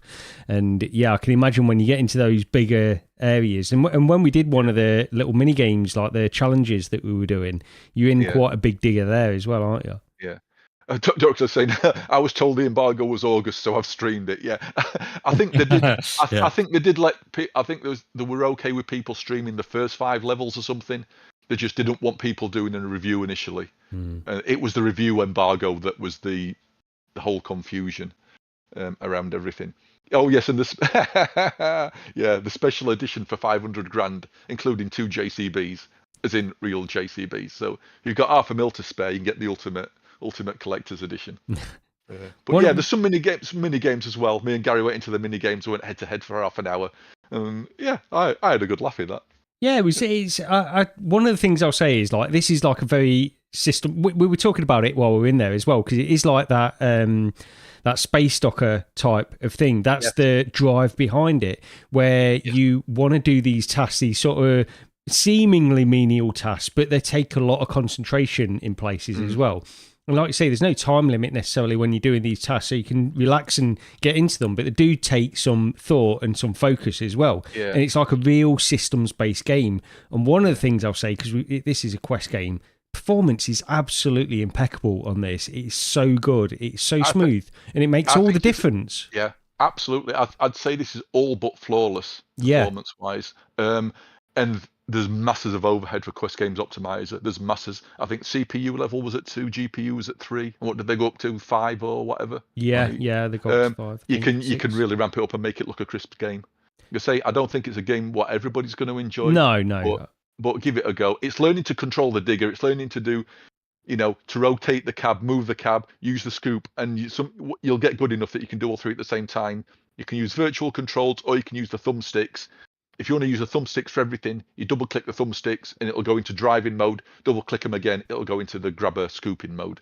So look, you get lots of different attachments to put on the end of your arm as well to scoop stuff, grab stuff, drill stuff. You can you can drill and saw through trees and stuff like that. There's a lot of stuff on it. I think it's going to appeal to a certain kind of person. I think with this, it is. And I understand because I got into Space Docker pretty heavily, like straight away I got into that. I've not played it for a while, but I know that if I did, I'd get into it again. But this has got that same vibe. This just doesn't have. The reason is I don't know how much I'm going to play this. If I'm being honest, I honestly don't. But I think they do the same thing. It's just the setting. Space Docker has that setting of being in space, and that's why I'm drawn towards it. This is a different setting. What I will say, this is a lot more approachable than something like Space Docker or other sort of motion, virtual control games, because you can go at your own pace, and you can, if you need to stop and just take in what's going off, you can do. It's not a fast-paced game. So yeah, give it a go. I really did enjoy it. Definitely. I mean, if you've got any landscape working that does need doing, just drop a couple of GCBs in and send Roger an email at recenteredpodcast@gmail.com. And he'll come and sort that out for you. I missed a call in, I missed a call in. Yeah, I reckon you. Sure. This is what you should have done. Yeah. What are you doing on this podcast? Go out and dig some holes. Right. Yep. Go on, Lee. I want to jump onto. I mean, I've just mentioned quickly on Dig VR. It is something that I would definitely like to get into, except the curse of the slow, smooth turn, which obviously is needed for this game because you're controlling a digger. That is one thing. Just be wary of that. It's really slow, and it immediately set me off into a hot sweat, and it didn't agree with me. Now, there are comfort options on there, but I don't know if there was. I mean, even if there's snap turning on it, I'd use that. Do you know what I mean? But I need to go back in it. And that's the thing in it. It's mimicking a real life thing, so the turning is smooth and slow, and that might be an issue for some people. Mainly me. The only there are options and stuff.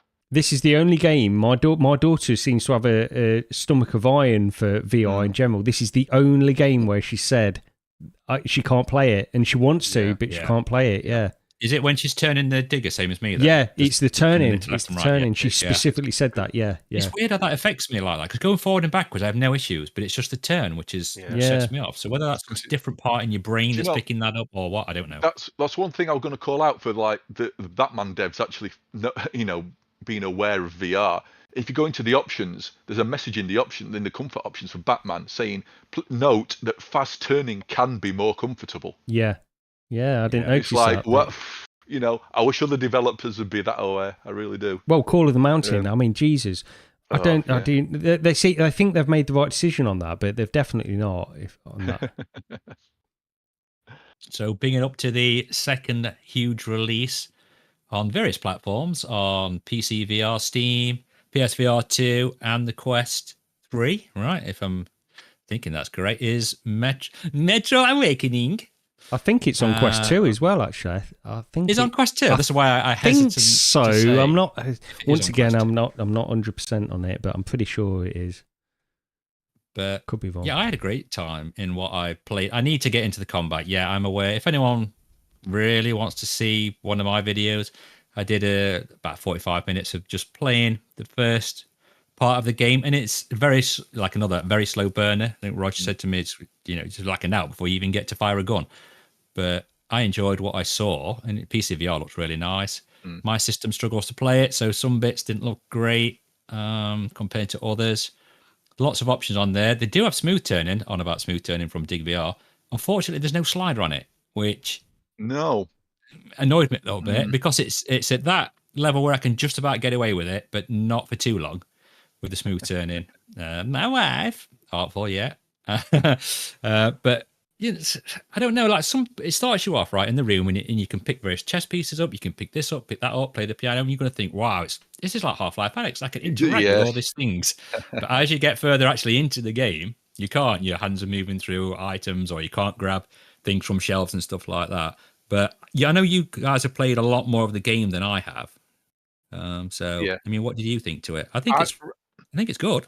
Yeah. Oh, right. So the first, 45 minutes an hour. It's a bit of a slow burn. Once I got past that, it was like, oh, so I've definitely not finished this at all. I would have played. Actually, I might have done if it wasn't for the fact you say my head's not been great for the past couple of days, so I've just not been risking VR. And yeah, once I got past that first hour, I really started enjoying it. It's the atmosphere, and more than anything, it's the sound. The sound design's really good, and I think Really that's good. what Definitely, what can put me on edge in VR, because Alien Isolation, I mentioned millions of times before, it does sound design so well, and this has got some very good sound design to it, and it's the sounds what set me off, not the graphics. If I'm going along and nothing's really happening, it's fine, and then a sound effect or something, a bit of music or whatever it is, will kick in, and that's what will make me pause and think, what's going off, you know. Yeah, the graphics, I've seen people raving over this, you know. Yeah. I like the lighting. There's some very nice atmospheric effects, like one point where you're hiding, you've got guards going by, and you can see the lights going through there, sort of like the atmosphere through the fog or whatever, casting a beam, and it's like, oh, that looks good. But the actual graphics, if you get down to it, they look like they've come from like an old original game. And I know they were provided with assets from the older games, weren't there, as well? So, Yeah, I you know. think so. But some of the stuff, if you start scrutinizing things too closely, some of the textures are really bad. Even set to ultra, there's like, I think it's 4 levels of texture or whatever it is. Even on ultra, some of the stuff looks okay. Some of it looks really bad. As long as you don't scrutinize stuff, it's a nice looking game. Just don't look at things too closely. I think they sometimes get away with it as well because of the lighting, because the lighting sort of takes over and it disguises it. Yeah. I think the NPCs look, because that opening section, like you say, it's a slow burn and you. But I actually quite like it. I'm okay with a slow burn and a slow build up, which I don't consider it boring or anything like that. I enjoyed it building up to something, and the NPCs. The graphics on the NPCs is okay. They're not great, but it's like the animation on them, I think, is good. And when you've got an area where you've got a lot of different types of NPCs in that opening area, doing different animations, they're doing different things. I think it's obviously been set up. I don't expect the full game to be like that, but because I'm only a few hours in, but it's obviously set up to impress and give you that kind of feeling where you're going through that encampment. Yeah. But yeah, I mean, for anyone watching the video as well, it might look so great. You might be thinking this doesn't look great, but it's my PC, so I've got all the settings on low, so it actually looks a lot better on this if you've got a decent system. Trust me. I think overall, I'm with you on the graphics. I think it looks good, but it's not outstanding by any means. And some people have said some people have said that it seems like it might have been designed for Quest first, and then it's been obviously, upgraded for the PC. And I can't say I necessarily disagree with that, because I do think that might be the case.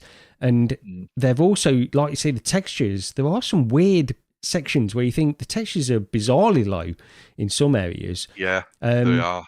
But yeah, I'm not going to complain too much. I think it looks good enough, and I think a lot of that comes from the lighting. Yeah, and no, if you just get on with the game and play the game, I've been a bit picky, maybe. I mean, and compared to a lot of VR games, what we get these days, it's it's pretty damn decent. Yeah, really. yeah, it is. Yeah, compared to the amount of cartoony stuff we get. It's one I want to play more of. I played that first hour. Now I want to get in and see what it's all about. Yeah.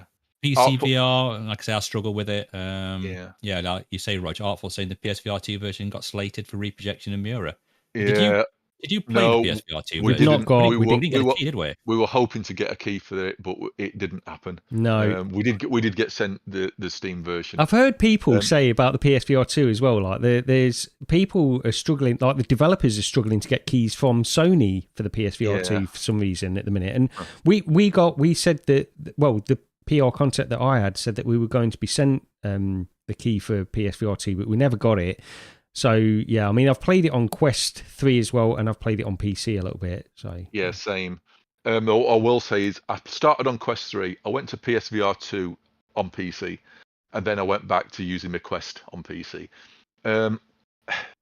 The black levels, obviously, in the PSVR 2 headset do look so much better. They do. The problem is like it's that It's that resolution. So you have dark. to crank the PSVR 2 up to get a good looking image on PC. It needs to be at that sort of 100% or not too far below it to get. I had to lower this to what, 60 to 70% or something. Yeah. It was it ended up being at the equivalent resolution in my PSVR 2 headset as I had it set on when using the Quest. The thing is, that resolution on Quest just looks a damn sight sharper than at the same resolution than using the PSVR 2. And it was just, I just had to go back to Quest 3. It just looked better. There was, I don't know whether it was the Miura, like Artful was saying, but it looked like a dirty image, which can work to the advantage in some games. Some games can just look more gritty and look nice, where with this, for me, it just looked better in Quest 3, in all honesty. I'm going to go opposite. On this one. Yeah, I know. I'm surprising myself with this because normally I would gravitate more towards the Quest 3 on this. And I've played it in both and I've gone backwards and forwards. I'm thinking, which one should I carry on with? And I'm just gravitating towards the PSVR 2 for whatever reason. I feel like I get the clarity, the sharpness is not as good on the PSVR 2. So you have to that's the first hurdle you have to get over if you're ever going to want to use it. It's not as sharp as on the Quest 3. The problem when I play on the Quest 3 is the dark areas. They're not just. It's not like the black levels are better on the PSVR 2. It's that the dark areas on the Quest 3 seem to blend in far more, so you don't see any of the detail within the dark areas. That to me, that's where it hits me, and I feel overall it looks. I don't even know if I'd say overall better. It's just what I prefer because that sharpness is a big deal. I can't say that it's not. Oh, I know what you mean. There's some of the dark details do pop or are just plain visible. Yeah, exactly. That's what it is. Yeah, on Quest 3 you can see some stuff gets lost in the shadows, definitely. The other issue I had with the PSVR 2 version was with the controllers, actually. The gun angle is just totally off. It is, it's wrong. It's off by like 40 degrees, and it's just a pain. And there's no option to adjust it. I don't know if you can do anything in Steam VR to compensate. I don't know, but that should be an option in the game. The other thing as well was gripping stuff, because you can either hold the grip button to keep hold of a gun or an item or whatever, or you can use you can toggle it, so you can click once, then the gun will be in your hand or whatever. The problem is when you get to like a rifle or whatever, you have to click on the front as well to hold it, but then you need to do a quick reload, and it's manual reloading. You have to click to stop gripping the front of the rifle, click to get the magazine, and my brain just went to it couldn't cope with it. I need to just use hold grip. The problem is I've never had this with the PSVR 2 before, but I think I was playing it long enough that my fingers started aching holding the grip button down all the time. Where with the touch controllers there's just no resistance there, and it's not even a thought, and I just couldn't stand using the PSVR 2 controllers because of that. Some games on PSVR 2 will use the capacitive touch, so that once you've pressed the grip button once, as long as your finger's resting on the grip button, that capacitive touch will still register it as a grip. So you don't have to squeeze. And that is really good. That's a brilliant solution. It works fine. Unfortunately, it doesn't do this using PSVR 2 on PC for this game. If they put that in, honestly, that was a big decision, made me swapping back the controllers. I just preferred using the touch controllers. I think the gun angle thing is the main thing for me. I don't have as much of a problem, but then again, maybe I've not been in one play session where it's bothered me enough that holding down, because I wouldn't use toggle. I don't think that worked for me. But yeah, there's so many pluses and minuses with it. On each of those headsets. That's the thing. That's why I'm constantly going backwards and forwards, and I can't settle on one. But I wouldn't play. The reason is, as well, I've heard some people that played it on PS5 with the PSVR 2 and then on PC with the PSVR 2 that the Miura is way worse on the PS5 for some reason. I'm noticing barely any Miura, and there's certain titles, and I don't know if it's the way how they're illuminating scenes or certain things like that, where some titles in the PSVR 2 just seem so black, they really get down where you can't see any Miura, there's literally nothing there, and then others, they still seem to illuminate it in a way where you can see the Miura, and maybe there's something to do with that on the PS5, I'm not sure, but yeah, I think in terms of colours and like black levels and things like that on the PC, the PSVR 2 is way better. But no doubt, it's whether you take the lower clarity. That's just, again, it's one of those things. It's like, what do you prioritize personally? Yeah. What is best for you? And there's bits on each where I prefer it on each of the headsets. But overall, and I think it really did come down to the controllers. It was just nicer to use the touch controllers for me. Personally, on this. If they could put that capacitive grip in, and alter the gun angle, I might swap back.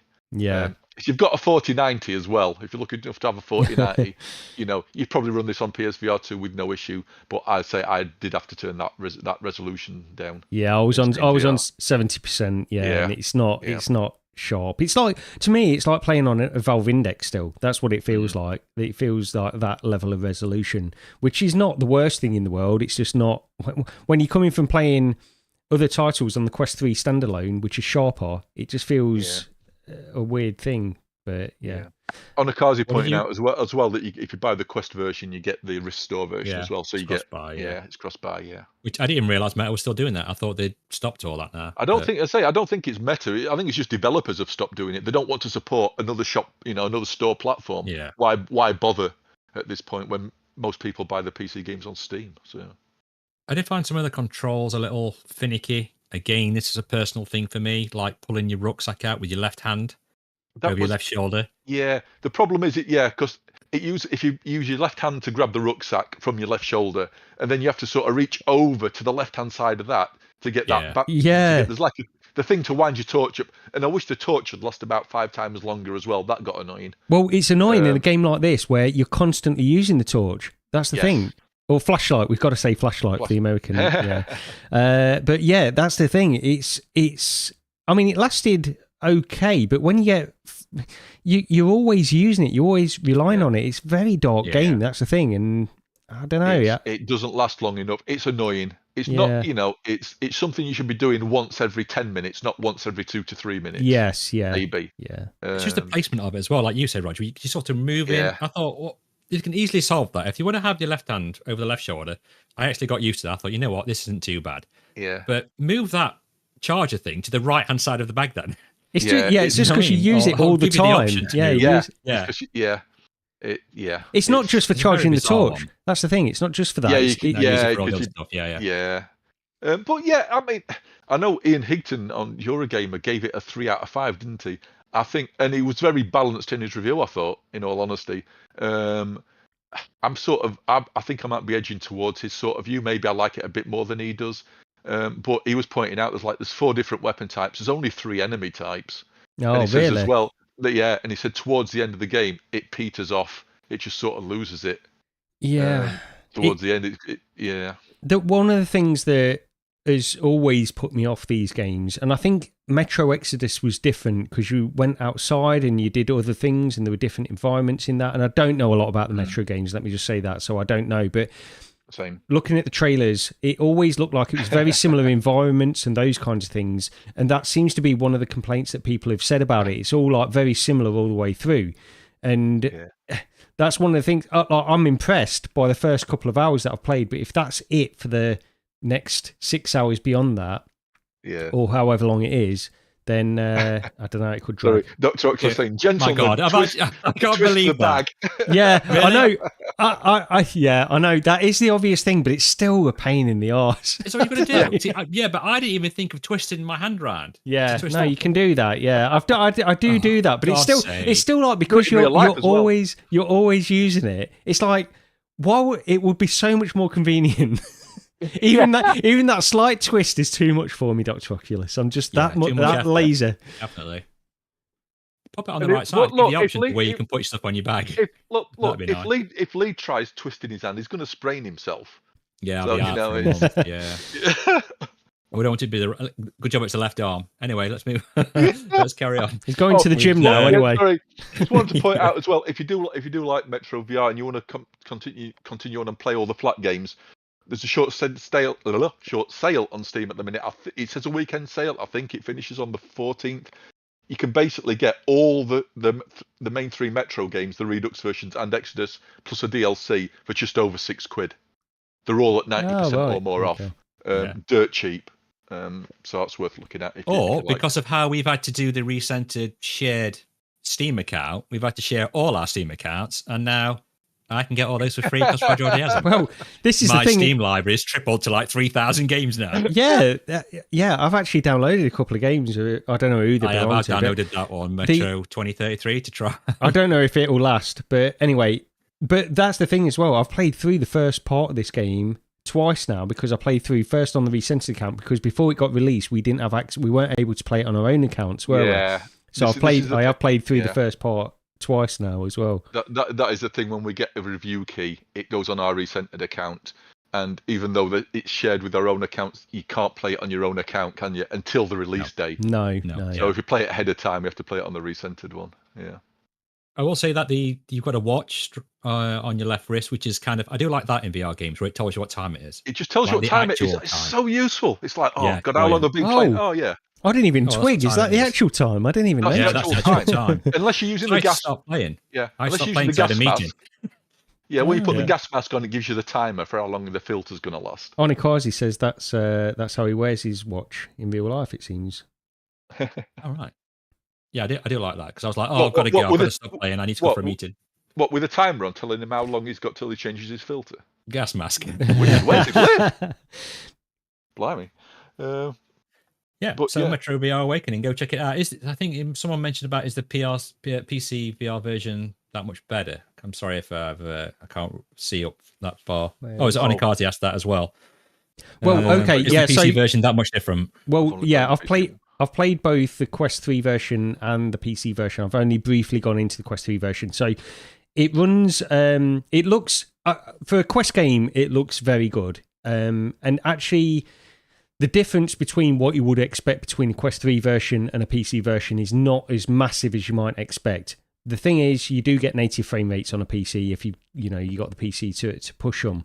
On Quest 3, it's running at 36 frames per second reprojected. Oh. One of the things I'll say on that point, though, I'm amazed at how good the ASW is on Quest 3 for a lot of stuff. Where you notice it, and I think this was true of Hitman, although that had like numerous other problems as well with performance anyway. But where the ASW was, you notice it most on text, and where you've got like a laser pointer, it can't deal with that kind of stuff. Yeah. But when you're moving around normally, I was almost struggling to see ASW in certain areas of this, just moving backwards and forwards, rotating and that kind of stuff. So it's not the worst thing in the world, for me anyway, but you still notice it and it's still not ideal. But yeah, I mean, as a Quest game, I don't think it's the best looking Quest game or anything like that, but I think it's pretty good. It's certainly not it's among the best. Let me put it that way. And it runs. The game itself is identical. I've not noticed any difference in the game itself. Yeah. Cool.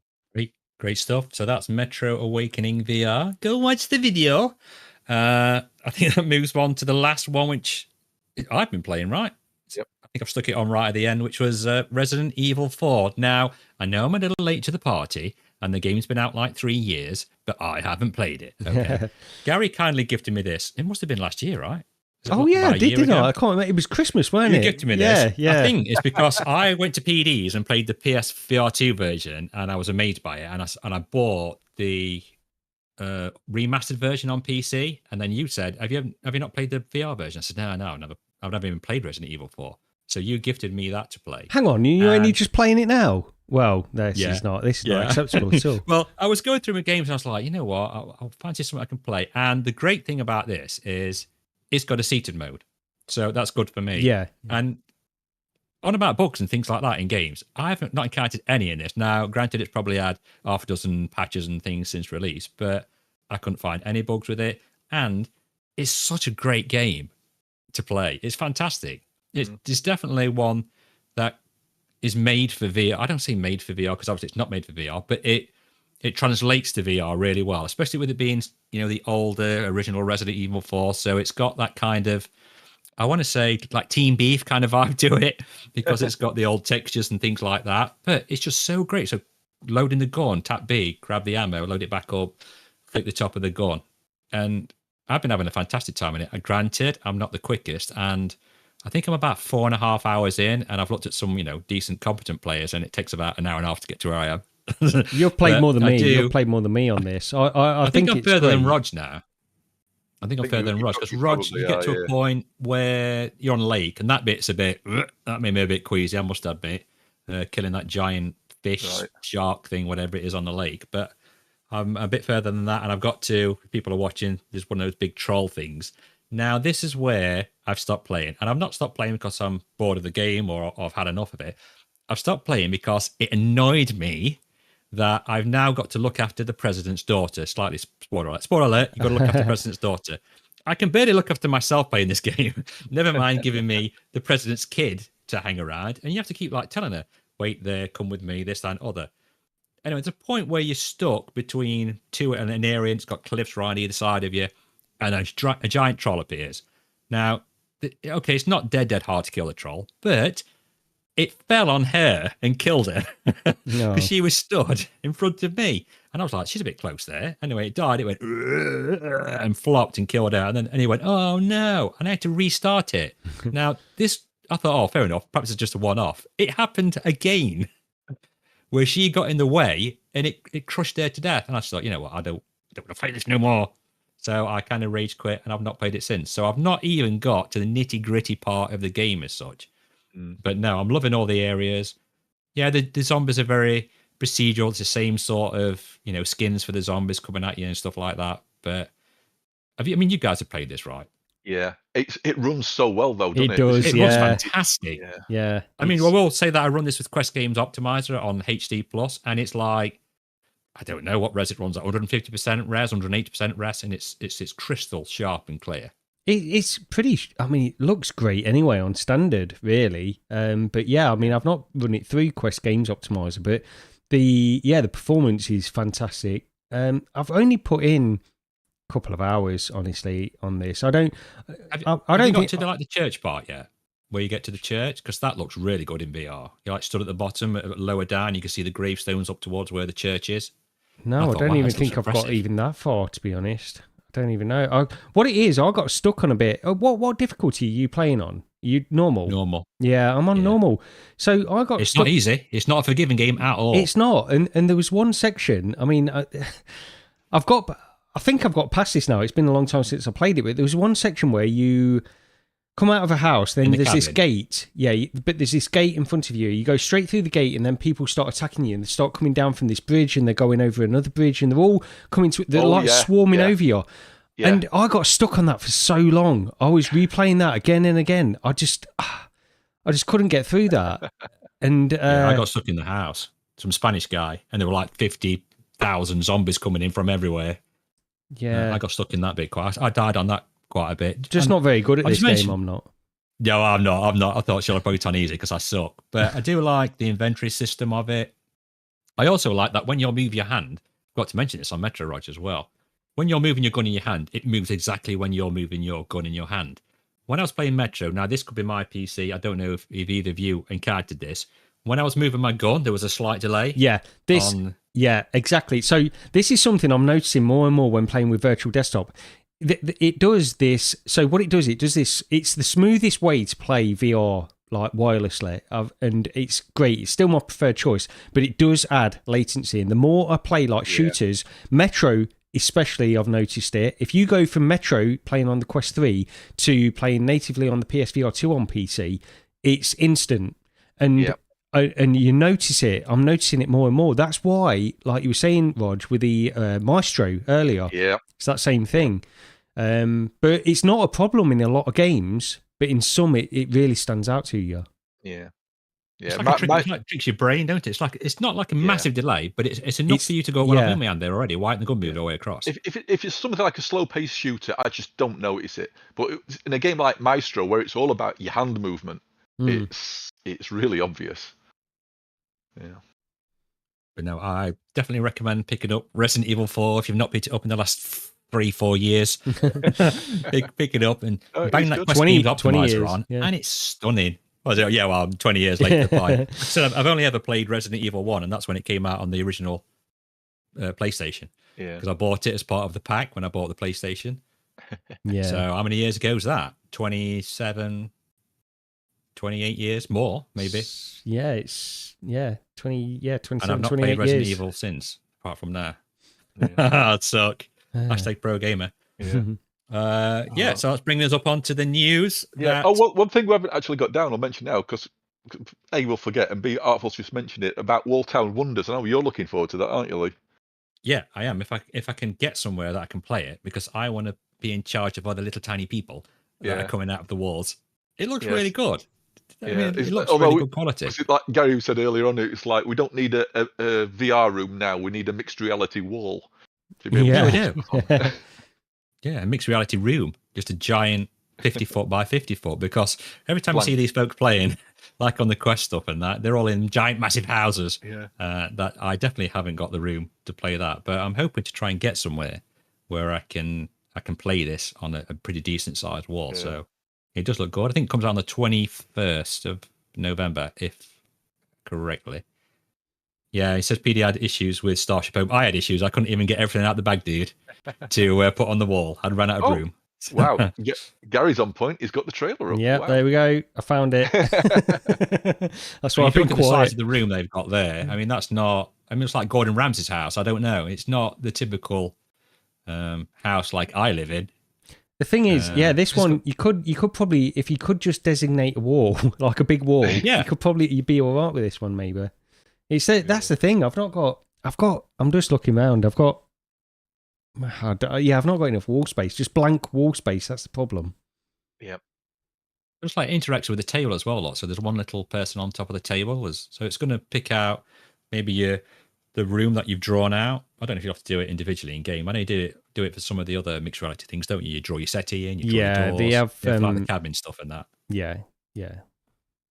So, it saves that data when you first do it. It should do, but I always struggle with it because whenever I go back into something that is using that data, I have to redo it. It moves or something changes, or so you have to redo it again. But I think it looks kind of cool though. You know, I like the look of it. I'll definitely give it a go. Yeah, I'll let you know what I think of it. But yeah, moving on to news. We've got a bit of news. I think one of the main things that we were a bit, is Survivors, is it? Servios. Servius, like I said, first time, have announced the delay of the Quest version of Alien Rogue Incursion. I think it's like mid-January now, is that right? I know we've not got it wrote down, but I think it's dated for like mid-January. I think they said January, I'm pretty sure. Right, okay. Yeah, but the PC and PSVR 2 versions are still going to launch, as far as we know, on December the 19th. So just in time for Christmas and Santa giving you those games to play. I'm slightly, I don't want to say I'm worried or I'm nervous, but I am a little bit. From what I've seen, they've been showing the game off to people who aren't really VR people. Is that right? To some special, screening of the game and stuff. I'm a bit worried that they're not showing any VR people yet. I don't know if that's true or not. That's what I've heard. I'm like, Well, I think Upload had hands-on, and I think in the last, and they said, I think in their last podcast, it might have been the one before, I'm not sure. It might have been a Gamescast, I'm not sure. They said that they'd tried it and they were showing it on PC, and I'm pretty sure it was Ian Hamilton who said that at that time, this had not been announced at that point, but he was having concerns about the Quest version being ready, because if they're showing it this late time on only PC, they're not showing the PSVR 2 version or anything like that. Yeah, he did mention something on the podcast last week or the week before about they mentioned rumours, didn't there, about a possible delay for a version. Yeah.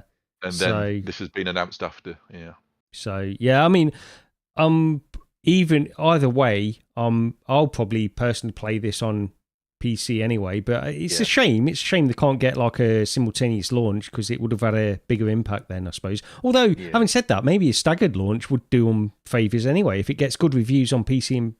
Is it PSVR 2 been delayed as well, or is it just Quest? That's launching as normal. Quest. Okay. It does make me wonder if it'll have a PS5 Pro patch, because I'm sure Sony mandated that after a certain time, or whether it was after the PS5 Pro launch, that games should have a PS5 Pro sort of mode, so to speak. I don't know how that's going to translate to VR games and stuff, because it's like, even if you could just push it to make sure it was at least 90 hertz native or something. It's one of those your games. wish for Santa, right? What's your, what's your It is my prediction? wish for Santa. What's your prediction? This is the thing. I don't know why devs don't prioritise that a little bit more. I don't know. I mean, they're trying to get it running on Quest, and obviously it must be they're having problems getting it running on mobile. Maybe, yeah. If that's the only version they've pushed back, it does seem. Yeah. But if they were aiming for mobile as well, so surely they must have got the PSVR 2 version running at a native frame rate and not reprojected. Well, you don't know. You don't know. Yeah, you can't. Know. Yeah, there's no way of knowing really. But yeah. That's the thing. It's like what you prioritise. If you prioritise native frame rate, or you prioritise it looking good in screenshots for the PSVR 2 version, that's the thing. It's how they look at it. It's probably at least the marketing team. But yeah. Yeah, I mean, it's like this. Going back to the PS5 Pro, by the way, that's something I didn't mention. It's actually got 2 gig extra RAM on board. What they've done is they've added, I think it's a normal RAM DDR6. They've added 2 gig of DDR2, 2 gig of DDR5. So it seems like they've offloaded the system onto that 2 gig of RAM, therefore freeing up 2 gig extra space. 2 gig of normal RAM for textures or whatever you're going to use on your game. So. Oh right, okay. But, Lee's gone. Sorry, I was closing my curtains. I just I'm looked back. That's why I did go like that. I did put my finger up to say every 1 second, and you just happened to pause it just as I legged it to close the curtains because it's getting dark. Yeah. I've got stuff in my room. The bottom right, because I've got Discord open on my TV. The bottom right of my Discord is sort of blocked, so I can't quite actually see your face without peering round. Right, yeah, we've got about 10 minutes left anyway if we want to get this. Yeah. Okay, Zombie Army VR has been delayed until 2025 on all platforms. Now, Isn't it? This is the game that Gamertag says was the worst game VR game Gamescom. Yeah. XR games again, isn't it? So we'll see what happens with this. I think the good thing is that they're delaying it, not just pushing it out. I think that can only be a positive, because what happened with Hitman was ridiculous. I think Hitman's caused a lot of these delays. Well, yeah, I think they've seen what's happened out there. Yeah, they can't just throw anything out there and with an IP and expect it to sell. Yeah, especially when you that's Zombie VR that's been delayed. I mean, it looks pretty good from this trailer, but is this in-game footage or is it? Because I mean, what platform is it supposed to be releasing on? All platforms, right? I think everything. As far as I know. Yeah, it's on everything. Yeah. I mean, I do like how it looks. So, it does look good. Again, it's a trailer. Yeah. It's made by Rebellion as well. Well, it's I think XR Games developed it, but I don't know if Rebellion actually had any. I mean, they've had input and stuff, but I don't know.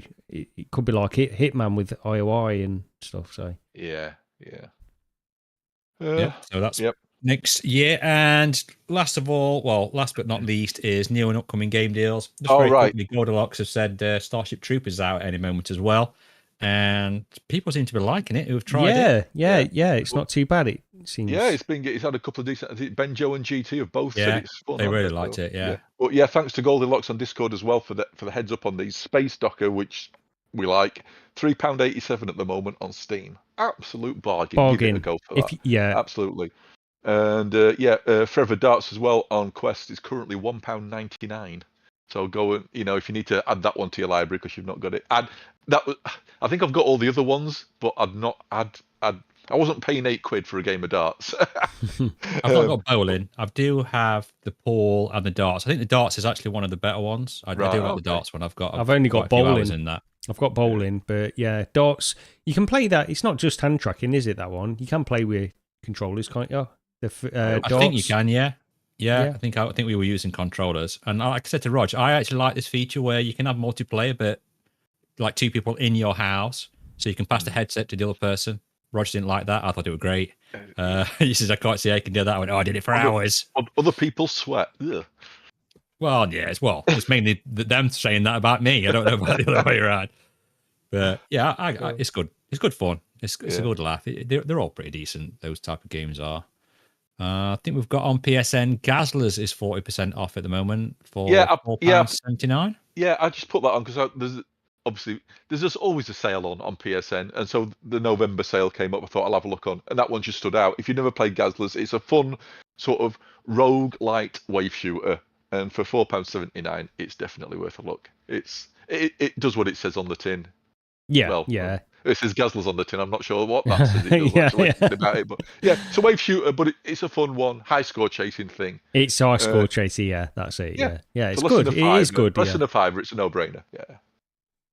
And this next one we've got is, I mean, the one that I'm looking forward to because I'm a professional is Trombone Champ Unflattened. Yeah. Which is releasing the end of November, right? November the 26th on Quest for $11.99. Yeah.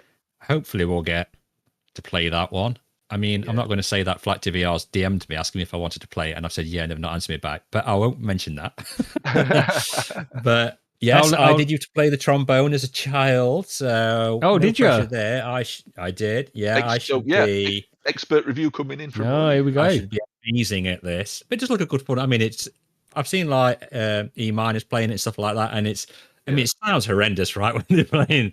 But I think that's supposed to be. Yeah, it's supposed to be like that, isn't it? That's part of the game. Yeah. But I never heard of the game until it got announced for VR. So, what do you think, Gary? Do you reckon it'll be good fun? I'll leave this one up to you two. I think this is not one for me. I think it'll look good. I mean, I think a lot of people are excited for it. It's just not my. Once again, it's a rhythm game. I'll probably give it a try and really try and force myself to like it, but I'll end up. And it's not that. This is the thing as well. Whenever I play these and everybody reads about these rhythm games, you can't come to me for any opinions on them. I don't know if they're good or not because I don't like any of them. So that's what it comes down to. Yeah, Spry Guy saying everyone's saying it's really fun. I just don't see how it could be good. I think it might be one of those where I play it and have a laugh for a few hours. Yeah, and then don't go back to. Is it multiplayer? Can you play it multiplayer? This one, or it's got high score tables, hasn't it? Apparently, but I don't think it's multiplayer. I mean, might be wrong. Maybe it is one to go back to, but I don't think Maestro had me. I'd still be playing Maestro if there was more content. Yeah. That Trombone Champ, I don't know. I'll definitely give it a go. If we don't get keys for it, it's $11.99. I'll pick it up. Yeah, it's not a lot, is it? No. To pick it up. Plus, it's Flat to VR Studios, the first proper release, right? So, fingers crossed. The more people buy it, I don't work for them. I'm not paid by them to say it, but obviously, the more people that do get it, encourages more devs to maybe swap their games over to VR as well. I'm waiting for the other games. I'll wait for them. I'll pick them up. I think some of the big ones. Excuse the pronunciation. Mr. Bowen, is it in chat there saying Eric from Q2C really likes it and he hates Beat Saber. Yeah, but he works with Flat to VR. He works for them. He was on Virtual Strangers as well, saying what's been dragging you away from Batman. Well, I tell you what's been dragging away. What's that game that their Flat to VR studio are also developing? He basically plugged that as well. So yeah, I mean, I like Eric. I'm sure he's being honest, but he's also got a little bit slight vested interest in certain areas. So definitely. Slight bit of bias, yeah. RoboQuest, Right, actually, I'm sort of, I want to see RoboQuest. That's it. I do want to play that one actually. Yeah. And I wasn't aware of that game, but I've got to say that among the ones that they've announced, see, Trombone Champ doesn't do a lot for me, but I'd give RoboQuest a try. But and also what's the other one? What's the big one? The big racer? Wreckfest. Yes. Not Wreckfest. No. Flat Out. Yeah, Flat Out. Sorry. Yeah. It's like Wreckfest.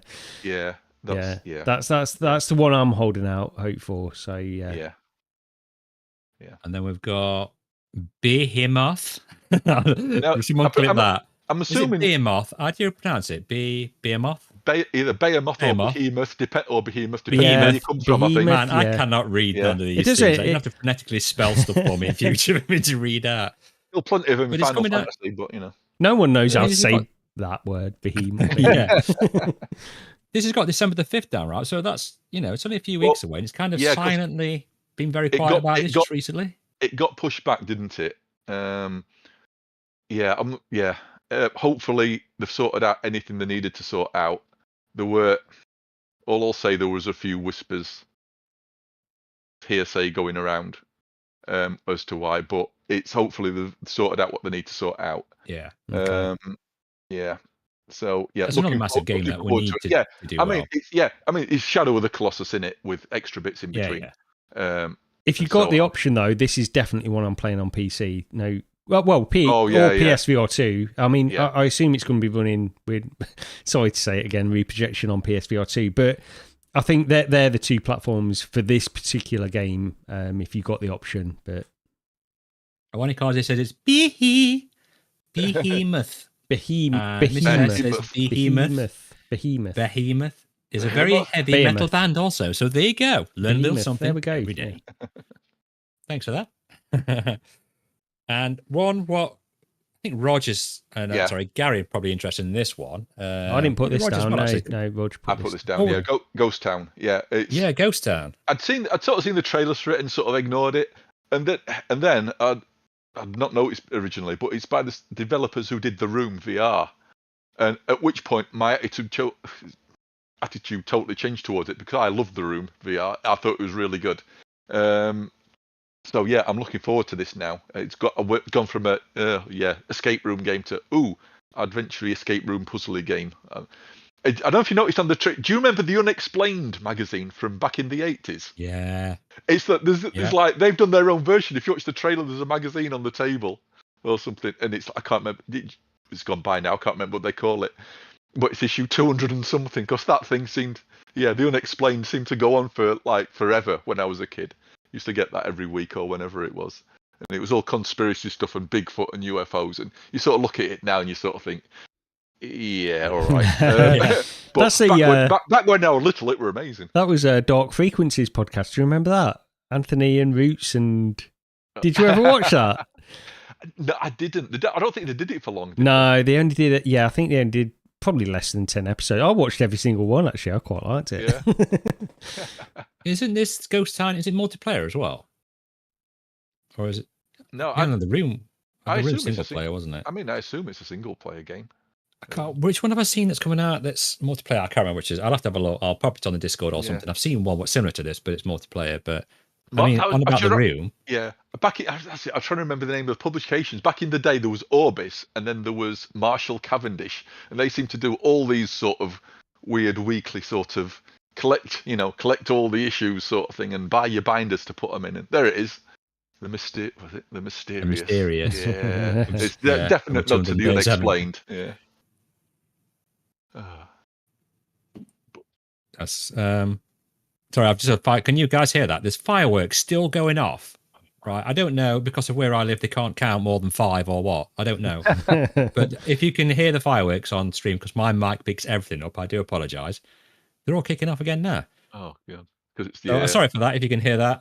It's not as if we can edit the audio and cut it out, because yet again we forgot to record it before we even started the podcast. Shit, yeah. Oh, we not. Yeah. Oh well. Onikazi says this brand new podcast. We've never done it before, so we always get to do that. Onikazi says, bullshit or not, was Nessie the Loch Ness monster Jack the Ripper? It's possible. Well, there's an entire series of podcasts on that question alone. So you know. Okay. I think that's about. Are we about done? I think so. Unless you guys have got anything you want to add, Gary. No, I will be going and probably taking some more tablets, and I'll probably sort of turn the lights down and listen to the VR gaming podcast and chill out. I'll be listening to that or watching it. Well, I'll be watching it on YouTube at some point. Check out Book 3131's new exactly. Yeah, I was just going to mention that. The headset on Book's channel with Dr. Oculus was the first episode. So go give them a like and subscribe. Go give it a watch, and look forward to seeing who he's going to have on in future. Okay. dear. No. DM me. Right. Okay. Yeah, I think that's about it. So again, thanks to everyone for watching on YouTube, liking, subscribing, popping on, all the comments. So many people come on today. I don't think I'll read everybody out. Mrs. S, Onikazi, VR Spy Guy, Mr. Bowie Giddip's on. There's so many Goldilocks going back through. Artful, Michelle. This is the thing. You can't go down this path because you're going to miss somebody off, and then this is the thing. You can't even miss anybody off. I think I've said Dr. Oculus, Corporate Zombie, Kim Scorpio, James. Yep.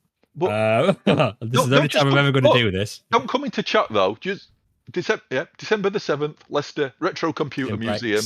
If you need information, if you need information, we'll try and get the link on the podcast if it'll let us, or in the description. If not, go into Discord and shoot us a message. We'll send you the link to where you buy the tickets from.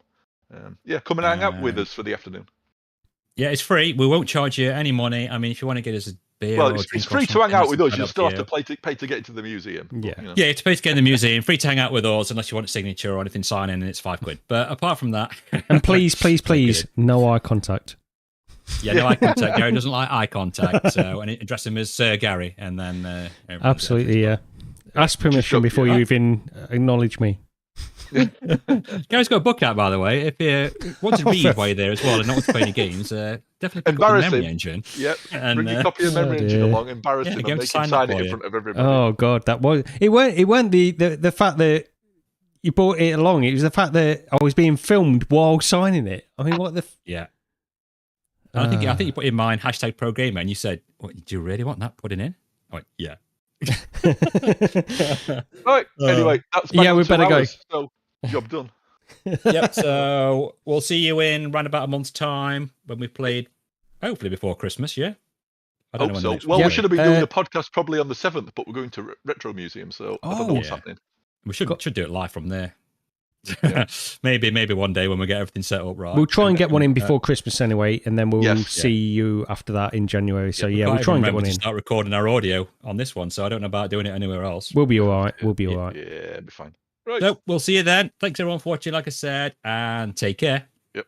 See you next time. Cheers, everyone. Oh, I forgot to.